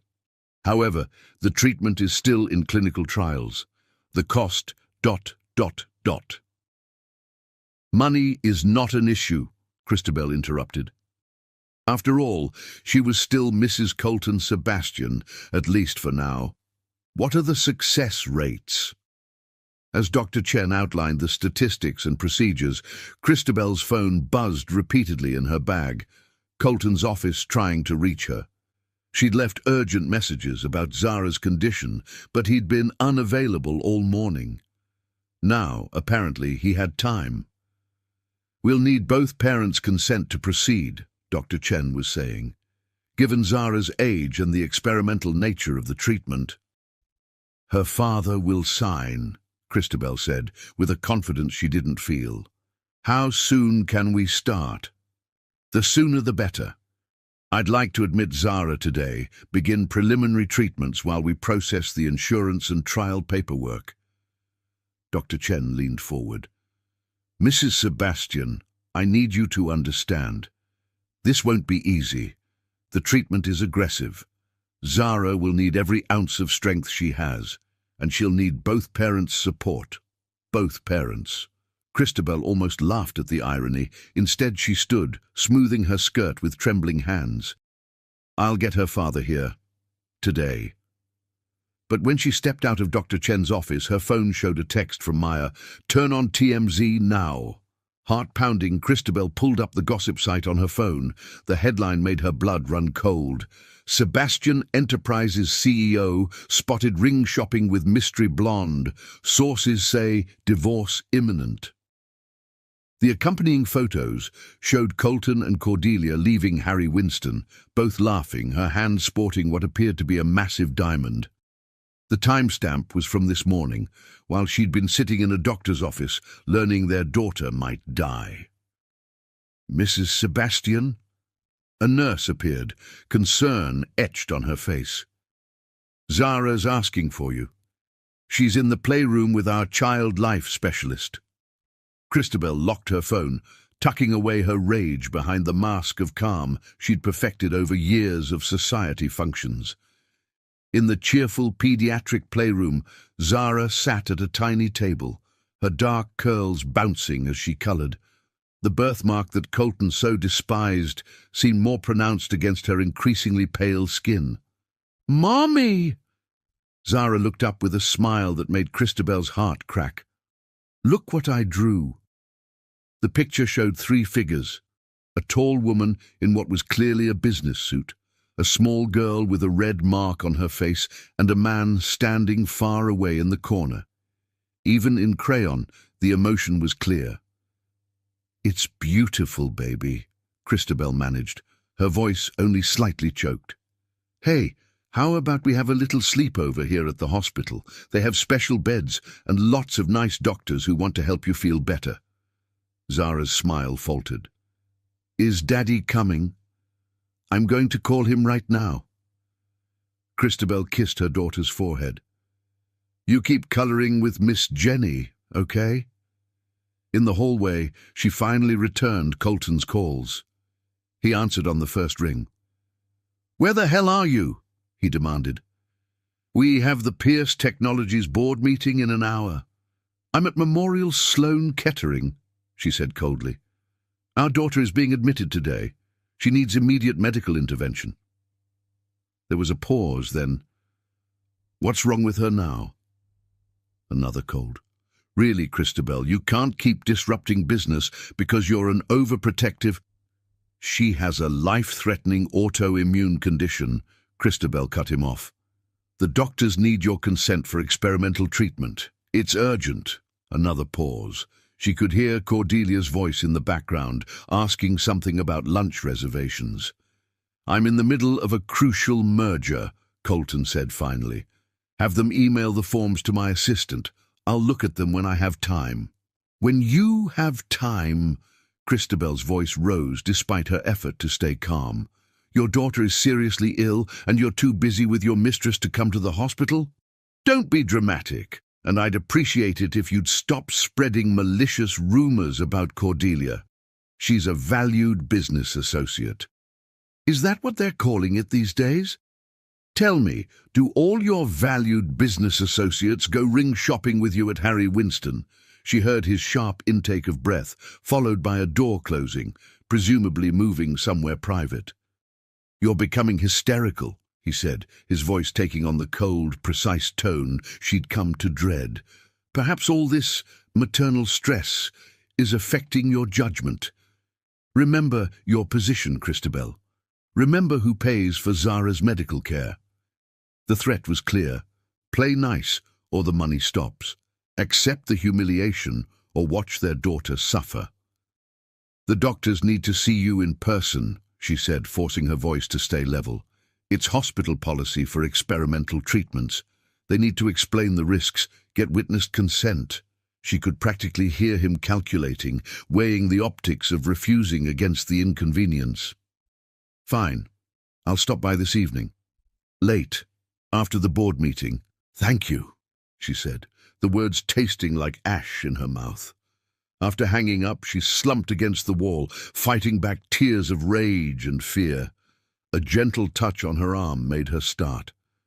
Mrs. Sebastian. It was Jenny, the child life specialist. "Zara's asking for her favorite book, something about a warrior princess. She said it's in her room at home." Home. The penthouse hadn't felt like home in years, but Zara's room was her sanctuary. "I'll have our housekeeper bring it." "Of course." And Mrs. Sebastian. Children are remarkably resilient, sometimes more so than their parents. Christabel managed a weak smile. "Thank you, Jenny, for everything." The rest of the day passed in a blur of admission paperwork, medical histories, and preliminary tests. Zara remained remarkably brave through it all, only crying once when they had to draw blood. By evening, she was settled in a private room, surrounded by stuffed animals their housekeeper had brought from home, along with her beloved books. "When is Daddy coming?" she asked as Christabel tucked her in, her small voice heavy with sleep. "Soon, baby, very soon." But 9 o'clock came and went, then 10, then 11. Christabel's calls went straight to voicemail. Finally, near midnight, a text. "Board meeting ran late. Will try to stop by tomorrow. Having my assistant review the consent forms." Christabel stared at the message until the words blurred. Then she opened her browser and typed TMZ live updates. The newest post, time-stamped 10:47 p.m., showed Colton and Cordelia leaving Le Bernardin, her sporting not just an engagement ring now, but a complete diamond set. The caption read, "Sebastian's Valentine's Day dinner turns into impromptu engagement celebration. Sources say the couple couldn't wait to share their happy news." Valentine's Day. She'd been so consumed with Zara's illness, she'd forgotten the date, forgotten how Colton had always made a show of it during their marriage, at least in the beginning. Now he was celebrating with his mistress while their daughter lay in a hospital bed. Something snapped inside Christabel. She opened her phone's recording app and began to speak, her voice low and clear. "February 14th, 2024. Time, 12:03 a.m. Location, Memorial Sloan Kettering Pediatric Wing. This is Christabel Sebastian, documenting my husband Colton Sebastian's continued neglect and abandonment of our daughter, Zara Sebastian, aged 2 years and 7 months. She recorded everything, the diagnosis, the missed appointments, the refused calls, the engagement photos. Then she forwarded the file to Maya, along with a simple message. "I'm done waiting. Start the proceedings." In her hospital bed, Zara stirred fitfully. Christabel moved to her side, stroking her curls until she settled. A nurse paused in the doorway during rounds, her face softening at the sight. "She's lucky to have such a devoted mother," the nurse said quietly. "Lucky." Christabel almost laughed. What kind of luck gave a child a father who could celebrate his engagement to another woman while she lay sick in a hospital? What kind of luck was it to be born with a birthmark that made your own father reject you? But looking at her sleeping daughter's face, Christabel realized the nurse was right, just not in the way she meant. Zara was lucky because her mother had spent 2 years preparing for this moment. Lucky because Christabel had learned from Colton's own playbook how to gather evidence, build alliances, and strike when the enemy least expected it. Most of all, Zara was lucky because her mother had finally reached her breaking point, and a woman with nothing left to lose was the most dangerous opponent of all. Her phone buzzed again, another text from Colton. Don't do anything rash. Remember the prenup. Remember who has the power here. Christabel looked at her sleeping daughter, then at the bank of medical equipment, keeping track of her vital signs. Each beep was a reminder of what really mattered, what she was really fighting for. She typed back a single word, watch. Then she opened her contacts and began to make calls. To Maya, to her mother, to carefully cultivated allies in the press and social circles, to board members who owed her favors, to charity directors who knew the real story behind Sebastian Enterprises' philanthropy. Let Colton celebrate with his trophy blonde. Let him think his prenup and his money made him untouchable. Let him believe he could discard his wife and sick child without consequences. The storm she'd been preparing for was finally here. And when it broke, it would wash away everything Colton Sebastian had built, leaving him with nothing but the ashes of his own cruelty. In her hospital bed, Zara slept on, unaware that her mother was setting in motion events that would change their lives forever. The medical machines beeped steadily, marking time like a countdown to destruction. Tomorrow would bring more tests, more treatments, more battles for Zara's health.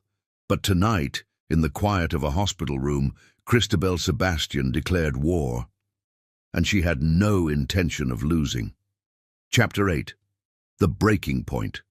The private suite at Memorial Sloan Kettering cost more per night than most Manhattan apartments, but its luxurious furnishings couldn't mask the clinical reality of what was happening within its walls. Christabel sat in the window seat, watching dawn break over the city, while monitoring machines tracked her daughter's vital signs with steady, rhythmic beeps. Zara had finally fallen asleep after a night of fever and pain, side effects of the preliminary treatments they'd started. Her small body seemed lost in the hospital bed, dark curls splayed across the pillow, birthmarks stark against her too pale skin. Christabel's phone buzzed with another news alert. She'd been avoiding them, but this one made her breath catch.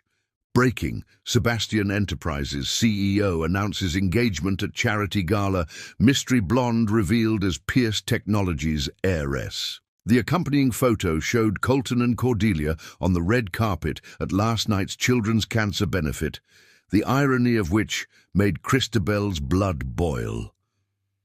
Cordelia sparkled in a designer gown, prominently displaying what appeared to be a 15-carat diamond ring. Colton beamed beside her with the practiced smile Christabel now recognized as pure performance. "Another busy night for your father," she murmured to her sleeping child. "Too busy to visit his sick daughter, but not too busy to announce his engagement to the woman he's been cheating with." A soft knock at the door interrupted her bitter thoughts. Maya entered, carrying 2 cups of real coffee, not the hospital's weak excuse for caffeine, and a thick manila envelope. "I came as soon as I got your message," her friend said, setting the coffee and envelope down. "How is she?" "Fever finally broke around dawn. The doctors say that's normal with this treatment protocol, but—" Christabel's voice cracked slightly. Maya squeezed her hand. "And how are you holding up?" "I'm fine." "Bullshit. I saw the news. That bastard really did it, announced his engagement while his daughter's in the hospital. Please tell me you're ready to let me destroy him." Christabel picked up the manila envelope. "What's this?" "Everything we need to blow his perfect world apart. Financial records showing suspicious transfers to offshore accounts. Emails proving he knew about safety violations at that factory in Malaysia but covered them up. Witness statements from former employees about discriminatory practices. And my personal favorite, documentation that he's been systematically undervaluing Pierce Technologies' assets to drive down the stock price before the merger. Does he know you have all this?" Maya's smile was predatory. "He thinks all evidence was destroyed months ago. He doesn't know I have sources inside his own legal department, people who are tired of covering up his dirty work." Before Christabel could respond, her phone buzzed with a text from the hospital's financial department. Urgent. Insurance authorization for experimental treatment denied. Please contact billing office immediately. Her hands began to shake. He's cut off our insurance. Maya grabbed the phone, reading quickly. That son of a bitch. He's trying to force you to back down. He knows I can't afford the treatment on my own, even if I liquidated everything in my name, which is exactly what he wants. You broke, desperate, crawling back to accept whatever terms he offers. Maya's voice hardened. Not this time. Check your email. Christabel opened her laptop, finding a new message from Maya with dozens of attachments. What is all this? Remember that charity board member you introduced me to last month? Turns out she's also on the board of a major medical research foundation, one that's very interested in funding experimental treatments for children with rare conditions, especially when there's a compelling human interest story involved. Hope flickered in Christabel's chest. You found funding? Better. I found a way to make Colton's cruelty cost him everything he cares about. Open the press release draft. The document was headed, Sebastian Enterprises CEO denies life-saving treatment to 2-year-old daughter while celebrating engagement to Mistress. Maya, I can't using Zara's illness like this. Why not? He's using it against you. He's counting on your maternal instinct to protect her privacy. But sometimes, Christabel, the best protection is a spotlight so bright it burns away all the shadows where monsters hide. A small sound from the bed made both women turn. Zara was stirring, whimpering slightly as she woke to another day of treatments and tests. "Mommy!" Her voice was small, frightened. "I don't feel good." Christabel was at her side instantly, smoothing back sweat-dampened curls. "I know, baby, but you're being so brave. Mommy's right here. Where's Daddy? You said he would come." The question, innocent as it was, felt like a knife to Christabel's heart. Before she could answer, a nurse appeared with the morning medication round. "Good morning, Miss Zara. Ready for your medicine? Look, we have a special surprise today. Captain America stickers for being such a good patient." While the nurse went through their morning routine, Christabel stepped into the hallway with Maya, leaving the door cracked to hear Zara. "Do it," she said quietly. "Release everything. But Maya, make it hurt. Make it destroy everything he loves. His reputation, his company, his perfect new life. Make him feel what it's like to lose everything that matters." Maya squeezed her hand. "Already on it. The press release goes out at noon, prime time for the business news cycle. By dinner, every major outlet will be running the story. By tomorrow morning, his board will be calling for his head. He'll try to spin it. Paint me as a bitter ex-wife. Say I'm exploiting our daughter. Let him try. I've got video of him literally walking past this hospital to attend his engagement party. Phone records showing he ignored calls from Dr. Chen. Witnesses who'll testify about his pattern of neglect. Trust me, Chris, by the time I'm done, the only person anyone will be painting as bitter and exploitative is him." As if on cue, Christabel's phone lit up with another text from Colton. "Meeting with lawyers this morning. Final divorce terms. Full custody to me. Supervised visitation for you. Ironclad NDA. Take it or the insurance stays cancelled. You have 1 hour to decide." She showed the message to Maya, whose eyes narrowed dangerously. "Perfect. Another nail in his coffin. Forward that to me. We'll add it to the evidence of extortion." Inside the room, they could hear Zara chattering with the nurse about her stickers, her voice weaker than usual, but still full of innocent joy. The sound strengthened Christabel's resolve. "One condition," she said to Maya. "We protect Zara as much as possible. I want him destroyed, but not at the cost of her privacy." Already handled. The press release focuses on his actions, not her specific condition. She's presented as a brave little girl, failed by her father, not a victim to be pitied. Trust me, when this breaks, she'll be everyone's hero, and he'll be New York's most hated man. Christabel looked at her watch. 3 hours until the press release.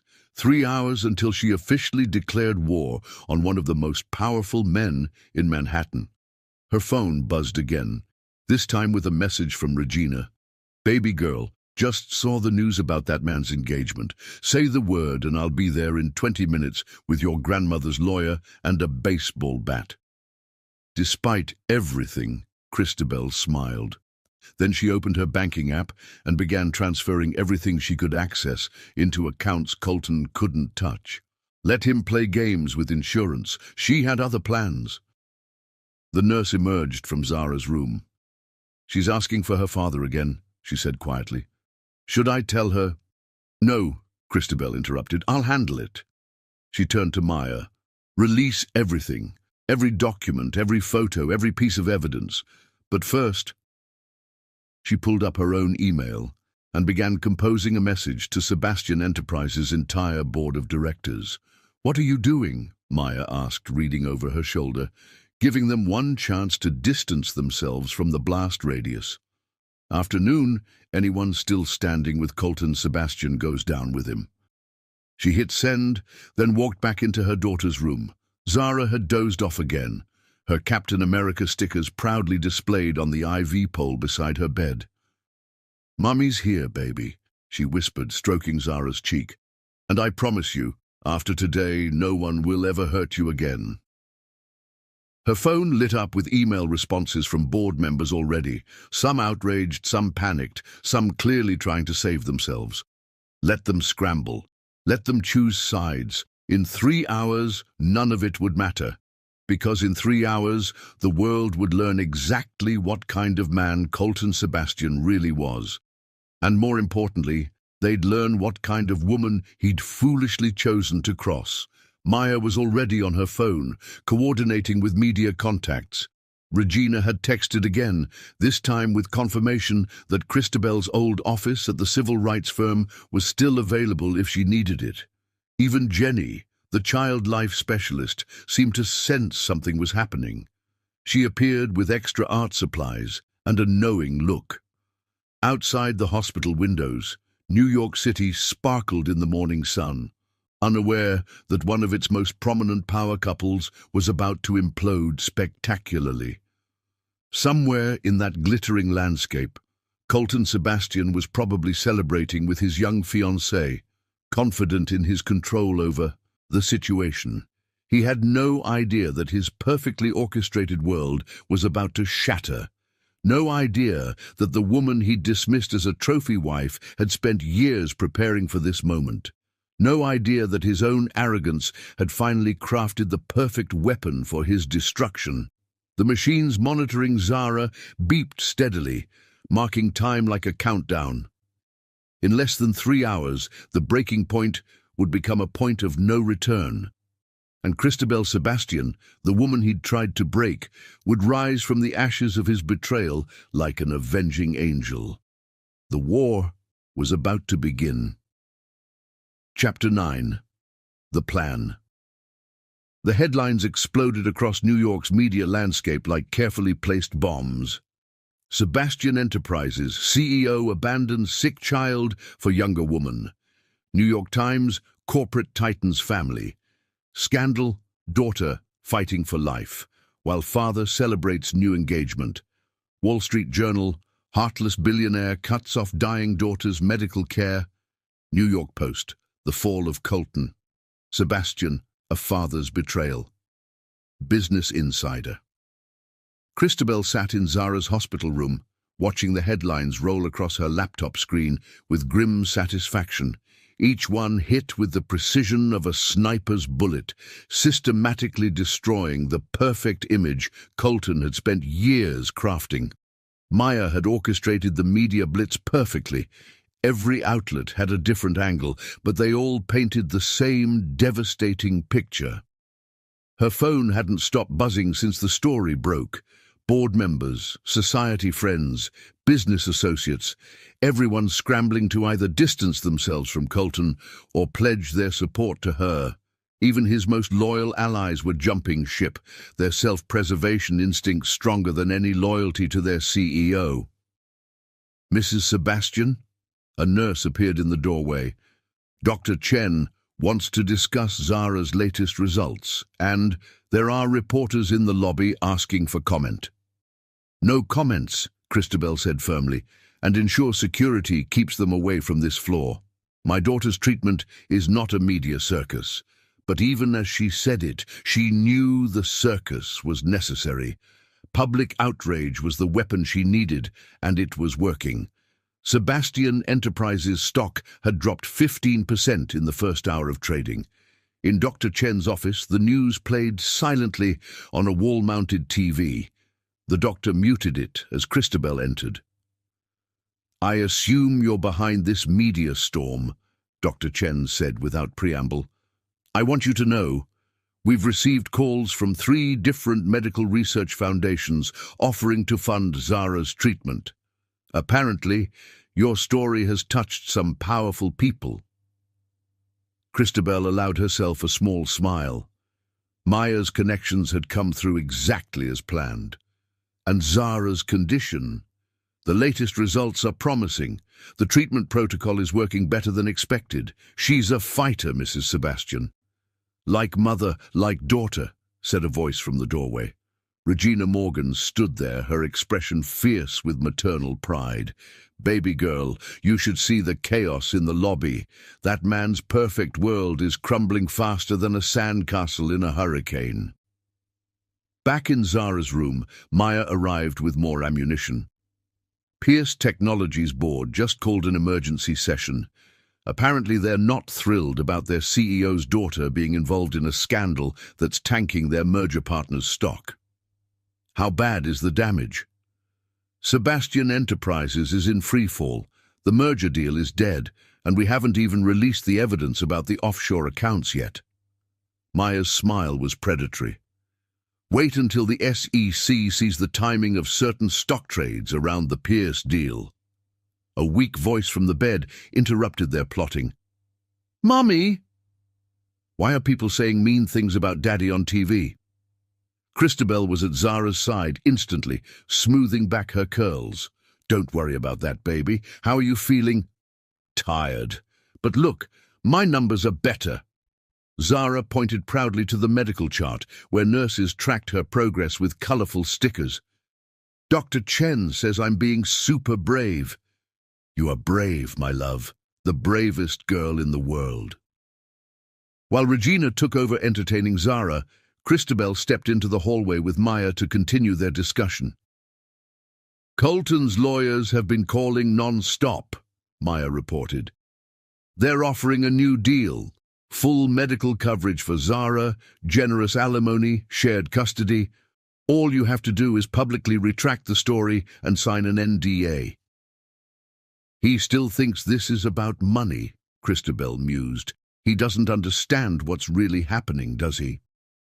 "Oh, he will, especially after Cordelia sees this."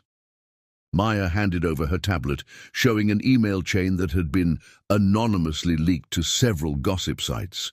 In it, Colton and his lawyers discussed strategy for the Pierce Technologies merger, including his plan to use Cordelia as a pawn, then discard her once the deal was done. As if on cue, Christabel's phone lit up with a message from an unknown number.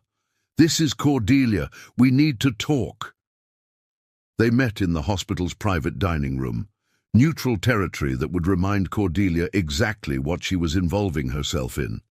The younger woman arrived looking distinctly less polished than usual, her designer outfit rumpled, her eyes showing signs of tears. "Is it true?" she demanded without preamble. "The emails, the merger strategy, all of it?" "You mean, did he target you specifically because using the CEO's daughter would make the hostile takeover easier? Did he plan every spontaneous romantic moment to manipulate you, just like he did with me?" Christabel's smile was razor-sharp. "What do you think?" "He said he loved me. He said this time was different. He said the same things to me with the same practiced sincerity. Tell me, did he take you to Le Bernardin for your first date? Did he fly you to Paris for lunch because you mentioned loving French art? Cordelia's face crumpled. How did you... Because it's all a script, Cordelia. One he's perfected over years of corporate acquisitions. The only difference is, usually he's acquiring companies. Occasionally, he acquires wives. I didn't know about your daughter, about the insurance, the treatments. I swear, if I'd known. But you did know he was married, known he had a child. You just didn't care because you thought you were special, different, the one who would finally change him. Christabel's voice was steel wrapped in silk. How does it feel to learn you're just another entry in his acquisition ledger? Tears streamed down Cordelia's cheeks as she pulled off the massive engagement ring. What do you want from me? Everything you know about the merger, every conversation, every document, every detail that could help the SEC investigation. In return, I'll make sure you're portrayed as another victim of Colton's manipulation, not a willing accomplice. He'll destroy me. He'll try. But trust me, when I'm done with Colton Sebastian, he won't have the power to destroy anyone ever again. After Cordelia left, clutching Maya's business card like a lifeline, Christabel returned to Zara's room. Her daughter was sleeping peacefully, the evening treatments having worn her out. Regina looked up from her knitting. Well? Cordelia's flipped. She'll give the SEC everything they need to prove insider trading. Between that and the evidence Maya uncovered, good. Regina's needles clicked steadily. That man needs to learn you don't mess with a mother's child. Christabel's phone buzzed with an urgent news alert. Breaking. Pierce Technologies withdraws from merger amid scandal. Sebastian Enterprises stock in free fall. Another message followed immediately, from Colton. What the hell have you done? Do you have any idea what you're destroying? She typed back a single response. Everything you love. Just like you tried to do to us. Maya had sent over the next day's planned revelations. Evidence of tax evasion, workplace discrimination, environmental violations. Each scandal carefully timed for maximum impact. Each revelation designed to strip away another layer of Colton's power. The machines monitoring Zara beeped steadily, a rhythm that had become almost soothing. Outside the hospital windows, New York's lights twinkled like stars, unaware that one of its most powerful men was watching his empire crumble. Let him rage, let him threaten, let him finally understand what it felt like to be helpless while everything you loved was taken away. Christabel settled into the chair beside Zara's bed, prepared for another night of vigilant watching. Her daughter's treatment was working. The latest tests showed improvement. Soon they'd be able to leave the hospital. But by then, the world they returned to would be very different, because Christabel Sebastian wasn't just fighting for her daughter's health anymore. She was dismantling an empire, piece by piece, with the same ruthless precision Colton had once used to build it. And she was just getting started. The next phase of her plan was already in motion. Tomorrow, the SEC would receive an anonymous tip about certain offshore accounts. The day after, evidence of discriminatory hiring practices would leak to civil rights organizations. By the end of the week, Colton Sebastian would learn exactly what happened when you underestimated a mother's love. Let him think he still had control. Let him believe his money and power could save him. He'd learn soon enough that some things were stronger than legal documents and social standing. Some things, like a mother's determination to protect her child, could break any chains, overcome any obstacle. Zara stirred in her sleep, making those tiny baby sounds that made Christabel's heart swell with love. She lifted her daughter's hand, kissing it gently. "Sweet dreams, my little warrior," she whispered. "Mommy's here, and Mommy's going to change the world for you." Outside the hospital window, the New York skyline glittered like 1,000 promises. Somewhere in that concrete jungle, Colton Sebastian was probably in his office, trying desperately to save his crumbling empire, unaware that his greatest mistake wasn't his cruelty or his greed. It was underestimating the woman he'd tried to break. Because Christabel Sebastian wasn't broken.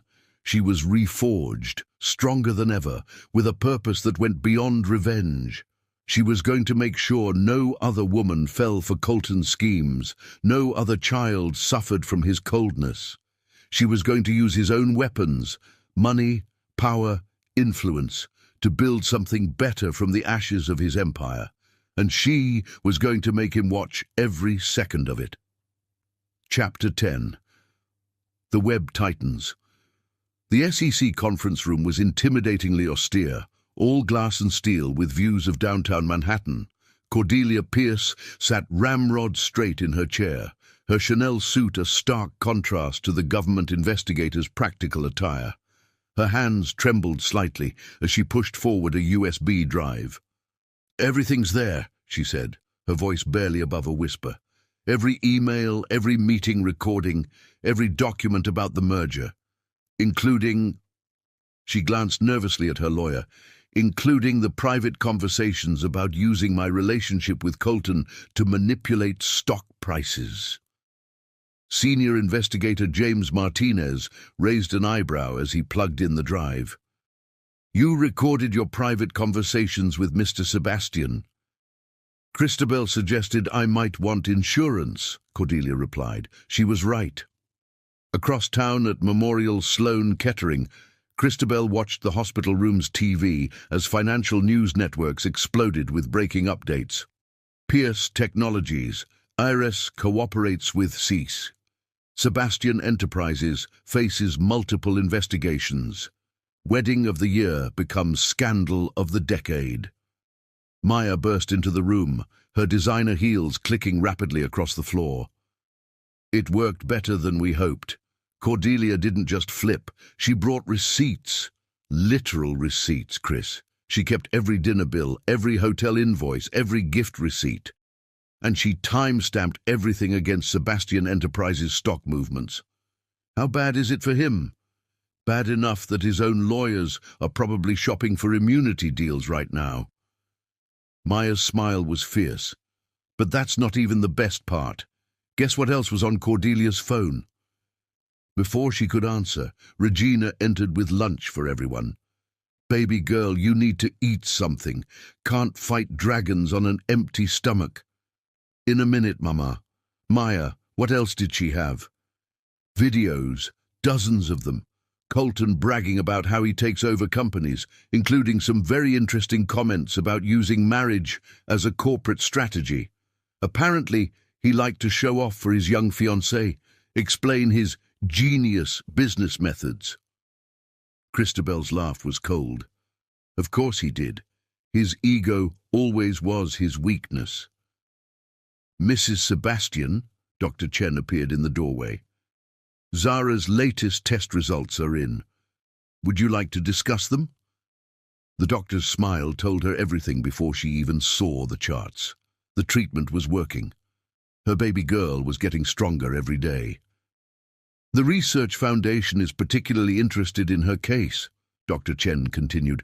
"They want to name the treatment protocol after her, the Zara Protocol, for children with similar conditions." The irony was exquisite. The child Colton had rejected as flawed would now have her name on a medical breakthrough. His shame would become her legacy. "Speaking of names," Maya interjected, "you might want to see this." She handed over her tablet, showing a leaked memo from Sebastian Enterprises' board of directors. They were discussing emergency measures, including possibly removing the Sebastian name from the company entirely to distance themselves from the scandal. Christabel's phone buzzed with a text from an unknown number. She recognized the area code. Colton's private line. "You've made your point. Let's talk. Name your price." She showed the message to Maya, who scoffed. "Still thinks everything has a price tag." Should I have my office draft a response? No need. Christabel typed quickly. Some things can't be bought. Ask your mother. The reference would hit home.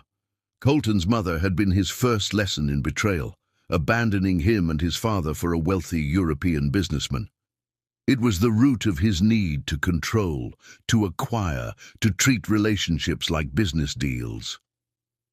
That's cruel, Maya observed with admiration. I love it. Regina, who had been quietly observing while organizing Zara's medications, spoke up.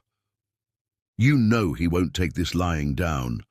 A man like that, when he's cornered, is exactly where I want him, Christabel finished. Because a cornered Colton Sebastian makes mistakes. Big ones. As if on cue, her phone lit up with news alerts. Colton had called an emergency press conference, attempting to get ahead of the scandal. But his performance was a disaster. Defensive, angry, entitled. He attacked Christabel's character, called Cordelia unstable, even suggested his own board was conspiring against him. Look at his eyes, Maya said, studying the footage. He's terrified. And he should be. The SEC just froze his personal accounts pending investigation. His corporate credit cards are suspended. Even his private jet is grounded. What about the offshore accounts? That's the beautiful part. Remember those transfers he made right after cancelling Zara's insurance? Turns out moving money to avoid medical obligations is a special kind of fraud, the kind that gets federal prosecutors very interested.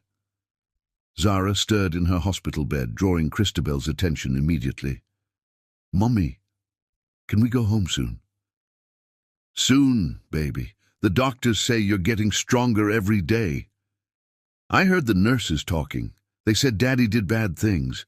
Is that why he doesn't visit anymore? Christabel's heart clenched. Even now, her daughter's perception amazed her.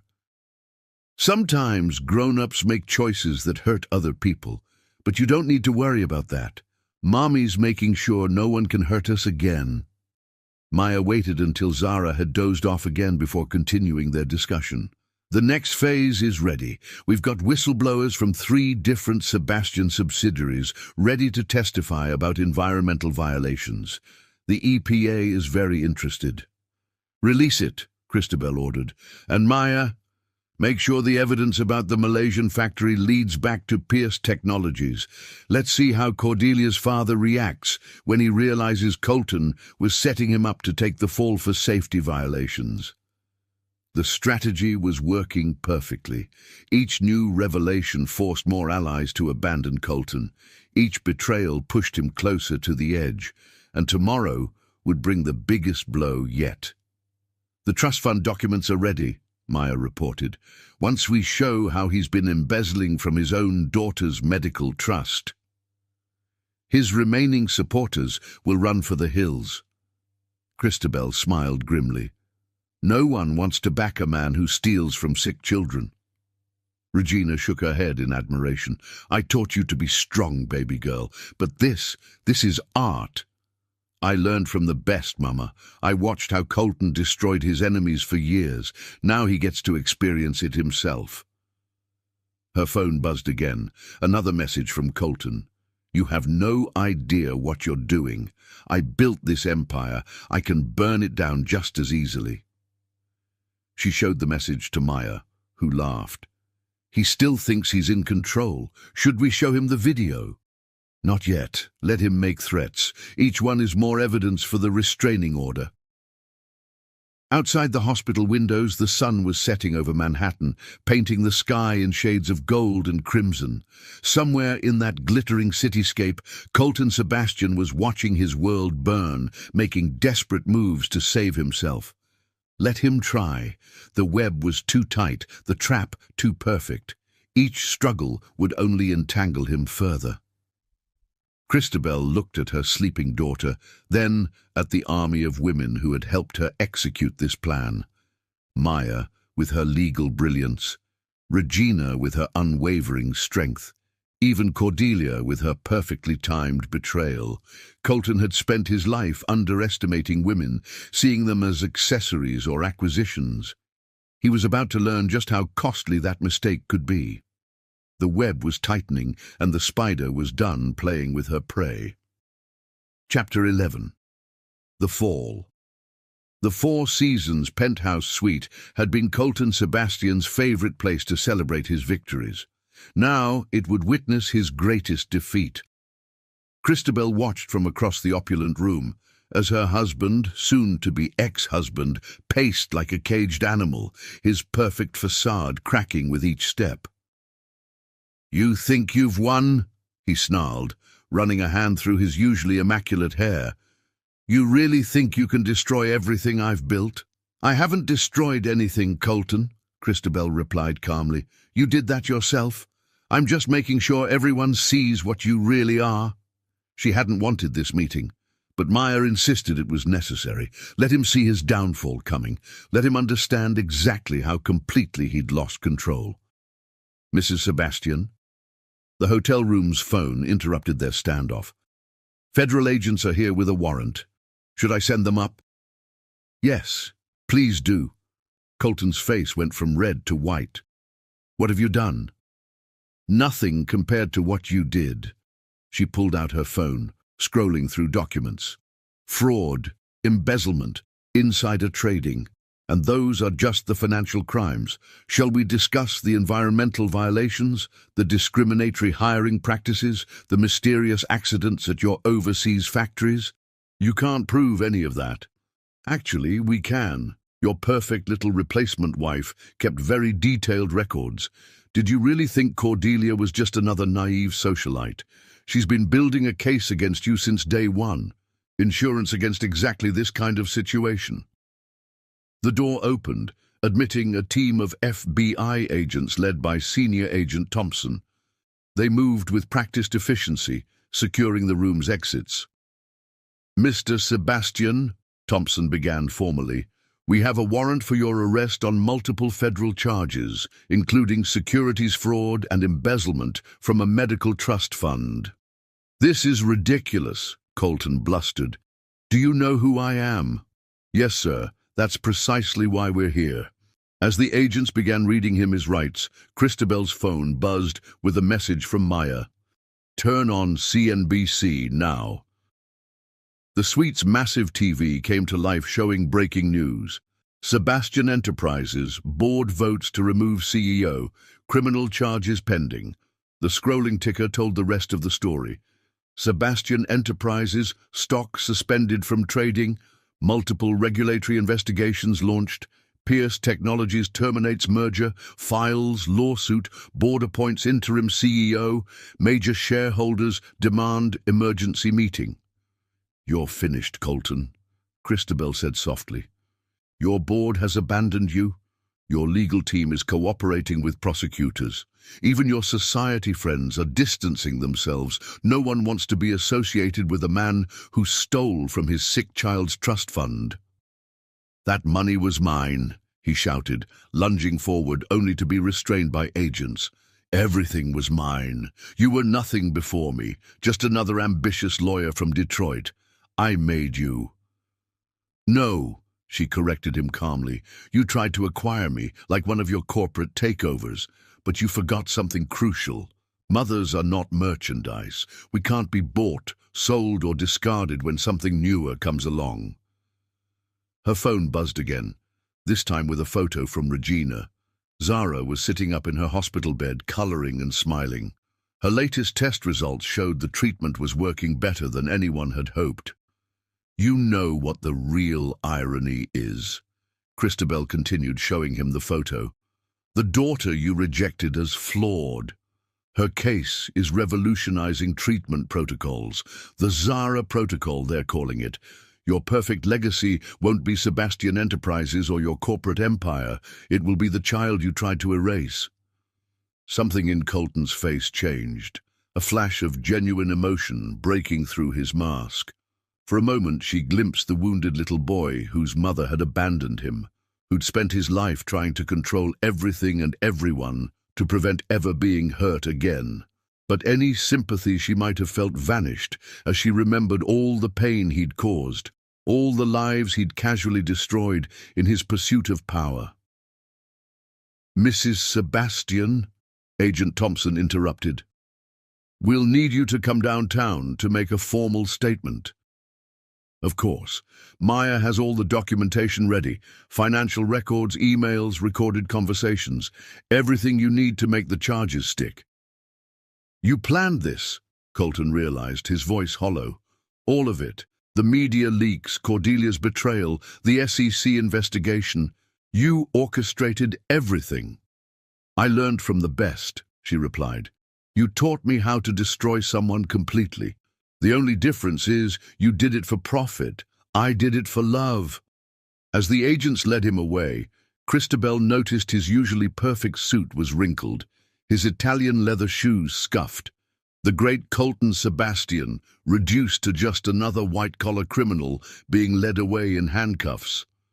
Her phone buzzed one final time, a message from Cordelia. "It's done. Father just filed the lawsuit. The evidence you provided about the factory cover-ups. Colton will never work in this industry again." "Thank you," she typed back. "The SEC will remember your cooperation." The Four Seasons suite felt suddenly empty, the weight of all that had happened settling like dust after an explosion.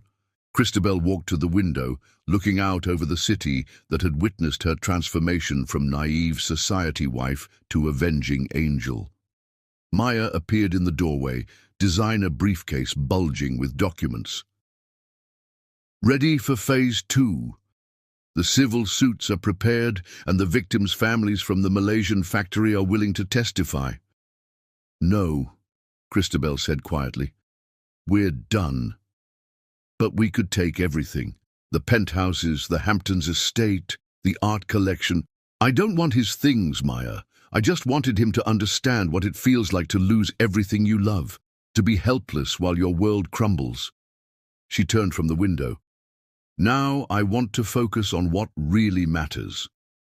Back at Memorial Sloan Kettering, she found Regina reading stories to a much-improved Zara. Her daughter's color was better, her energy returning with each successful treatment. "Mommy!" Zara's face lit up. "Look what I drew!" The picture showed 3 figures, a woman and a little girl holding hands, with a man in the background getting smaller and smaller, as if walking away. "It's beautiful, baby," Christabel said, fighting back tears. "Just like you." "Dr. Chen says I can go home soon. Can we get a new home? One without Daddy's angry face in all the pictures." "Yes, my love. We'll make a new home, one filled with nothing but love and joy." Outside the hospital windows, news helicopters circled the financial district, covering the aftermath of Colton Sebastian's spectacular fall. But here in this room, none of that mattered. What mattered was the steady beep of medical monitors showing her daughter getting stronger. What mattered was the pile of get well cards from children's charities and medical foundations interested in supporting similar cases. What mattered was the future they would build from the ashes of Colton's destruction. Let the media call it a scandal. Let society whisper about revenge and betrayal. They didn't understand that this was never about destroying Colton Sebastian. It was about protecting what he'd tried to dismiss as worthless: a mother's love, a child's spirit, the strength that comes from being perfectly imperfect. And in that, Christabel had already won the only victory that mattered. Chapter 12. Sweet Justice. The Manhattan Federal Courthouse loomed against a steel-gray sky, its marble steps crowded with reporters and photographers. Christabel Sebastian ascended them with the grace of a queen entering battle, her Alexander McQueen suit as much armor as clothing. Maya walked beside her, carrying a briefcase full of evidence that would seal Colton Sebastian's fate. 5 years of marriage, 2 years of planning, 1 month of executing the perfect revenge. It all came down to this moment. Inside the courtroom, the air crackled with tension. The gallery was packed with New York's elite, former board members, society friends, business associates, all here to witness the fall of one of their own. Cordelia Pierce sat in the front row, her father beside her, both ready to testify about Colton's manipulation and fraud. When they brought him in, Christabel almost didn't recognize her soon-to-be ex-husband. Gone were the bespoke suits and carefully maintained appearance. Prison had stripped away his polish, leaving behind a hollow shell of the man who'd once ruled Manhattan's corporate world. All rise. The United States District Court for the Southern District of New York is now in session. The Honorable Justice Elena Martinez presiding. The judge, a formidable woman known for her zero tolerance of white-collar crime, surveyed the courtroom. Before we proceed with sentencing, would the defendant like to make a statement? Colton stood, his handcuffs catching the fluorescent light. Your Honor, I've built my life creating value, generating jobs, contributing to society. One mistake. Mistake? Christabel couldn't help herself. She stood, her voice carrying through the hushed courtroom. Your Honor, with your permission, I'd like to address the court. Judge Martinez nodded. Proceed, Mrs. Sebastian. Christabel moved to the podium, pulling out a single photograph, Zara in her hospital bed, surrounded by medical equipment. This is not about a mistake. This is about a pattern of calculated cruelty, about a man who saw his own daughter's illness as an inconvenience to his social climbing, who cancelled her medical insurance while shopping for engagement rings with his mistress. She turned, facing not just the judge but the packed gallery. But more than that, this is about every person Colton Sebastian has destroyed in his pursuit of power. The workers in his Malaysian factory who died because he covered up safety violations, the employees he discriminated against, the companies he destroyed through fraudulent practices. Maya approached with more evidence, photographs, documents, testimonies, each one another nail in Colton's coffin. The prosecution has demonstrated Mr. Sebastian's guilt on multiple federal charges, Judge Martinez said. The question now is sentencing. Your Honor, Christabel continued, her voice steady, we're not asking for revenge. We're asking for justice, not just for my daughter, but for every victim of corporate greed who was seen as disposable, every person treated as a mere entry in a ledger. The judge studied the evidence before her, then looked directly at Colton. Mr. Sebastian, you've been found guilty of securities fraud, embezzlement, tax evasion, and multiple counts of wire fraud. More than the financial crimes, you've demonstrated a pattern of moral bankruptcy that this court finds particularly disturbing. She paused, letting the tension build. I sentence you to 30 years in federal prison. Additionally, you are ordered to pay $100 million in restitution to be distributed among your victims, with a significant portion allocated to a foundation supporting children with rare medical conditions. The gallery erupted in murmurs. 30 years, the maximum sentence. Even Maya looked shocked. Furthermore, the judge continued, I am ordering the creation of an independent trust for Zara Sebastian's medical care to be funded from the seized assets. Mrs. Sebastian will have sole control of this trust. Colton slumped in his chair, finally broken. The great corporate raider, brought down by the woman he'd tried to destroy. As court officers led him away, he turned to Christabel one last time. You really think this makes you better than me? No, Colton, she replied calmly. What makes me better is that I did this for love, not power, and that makes all the difference. Outside the courthouse, reporters swarmed, cameras flashing. But Christabel's attention was drawn to a small figure running up the steps, dark curls bouncing in the spring breeze. Mommy! Zara, now 5 and thriving thanks to the groundbreaking treatment protocol that bore her name, launched herself into her mother's arms. The birthmark that Colton had seen as a flaw was barely visible now, faded with time and advanced medical care. Regina followed more sedately, pride shining in her eyes. "Baby girl, you did it." Maya emerged from handling the press, grinning.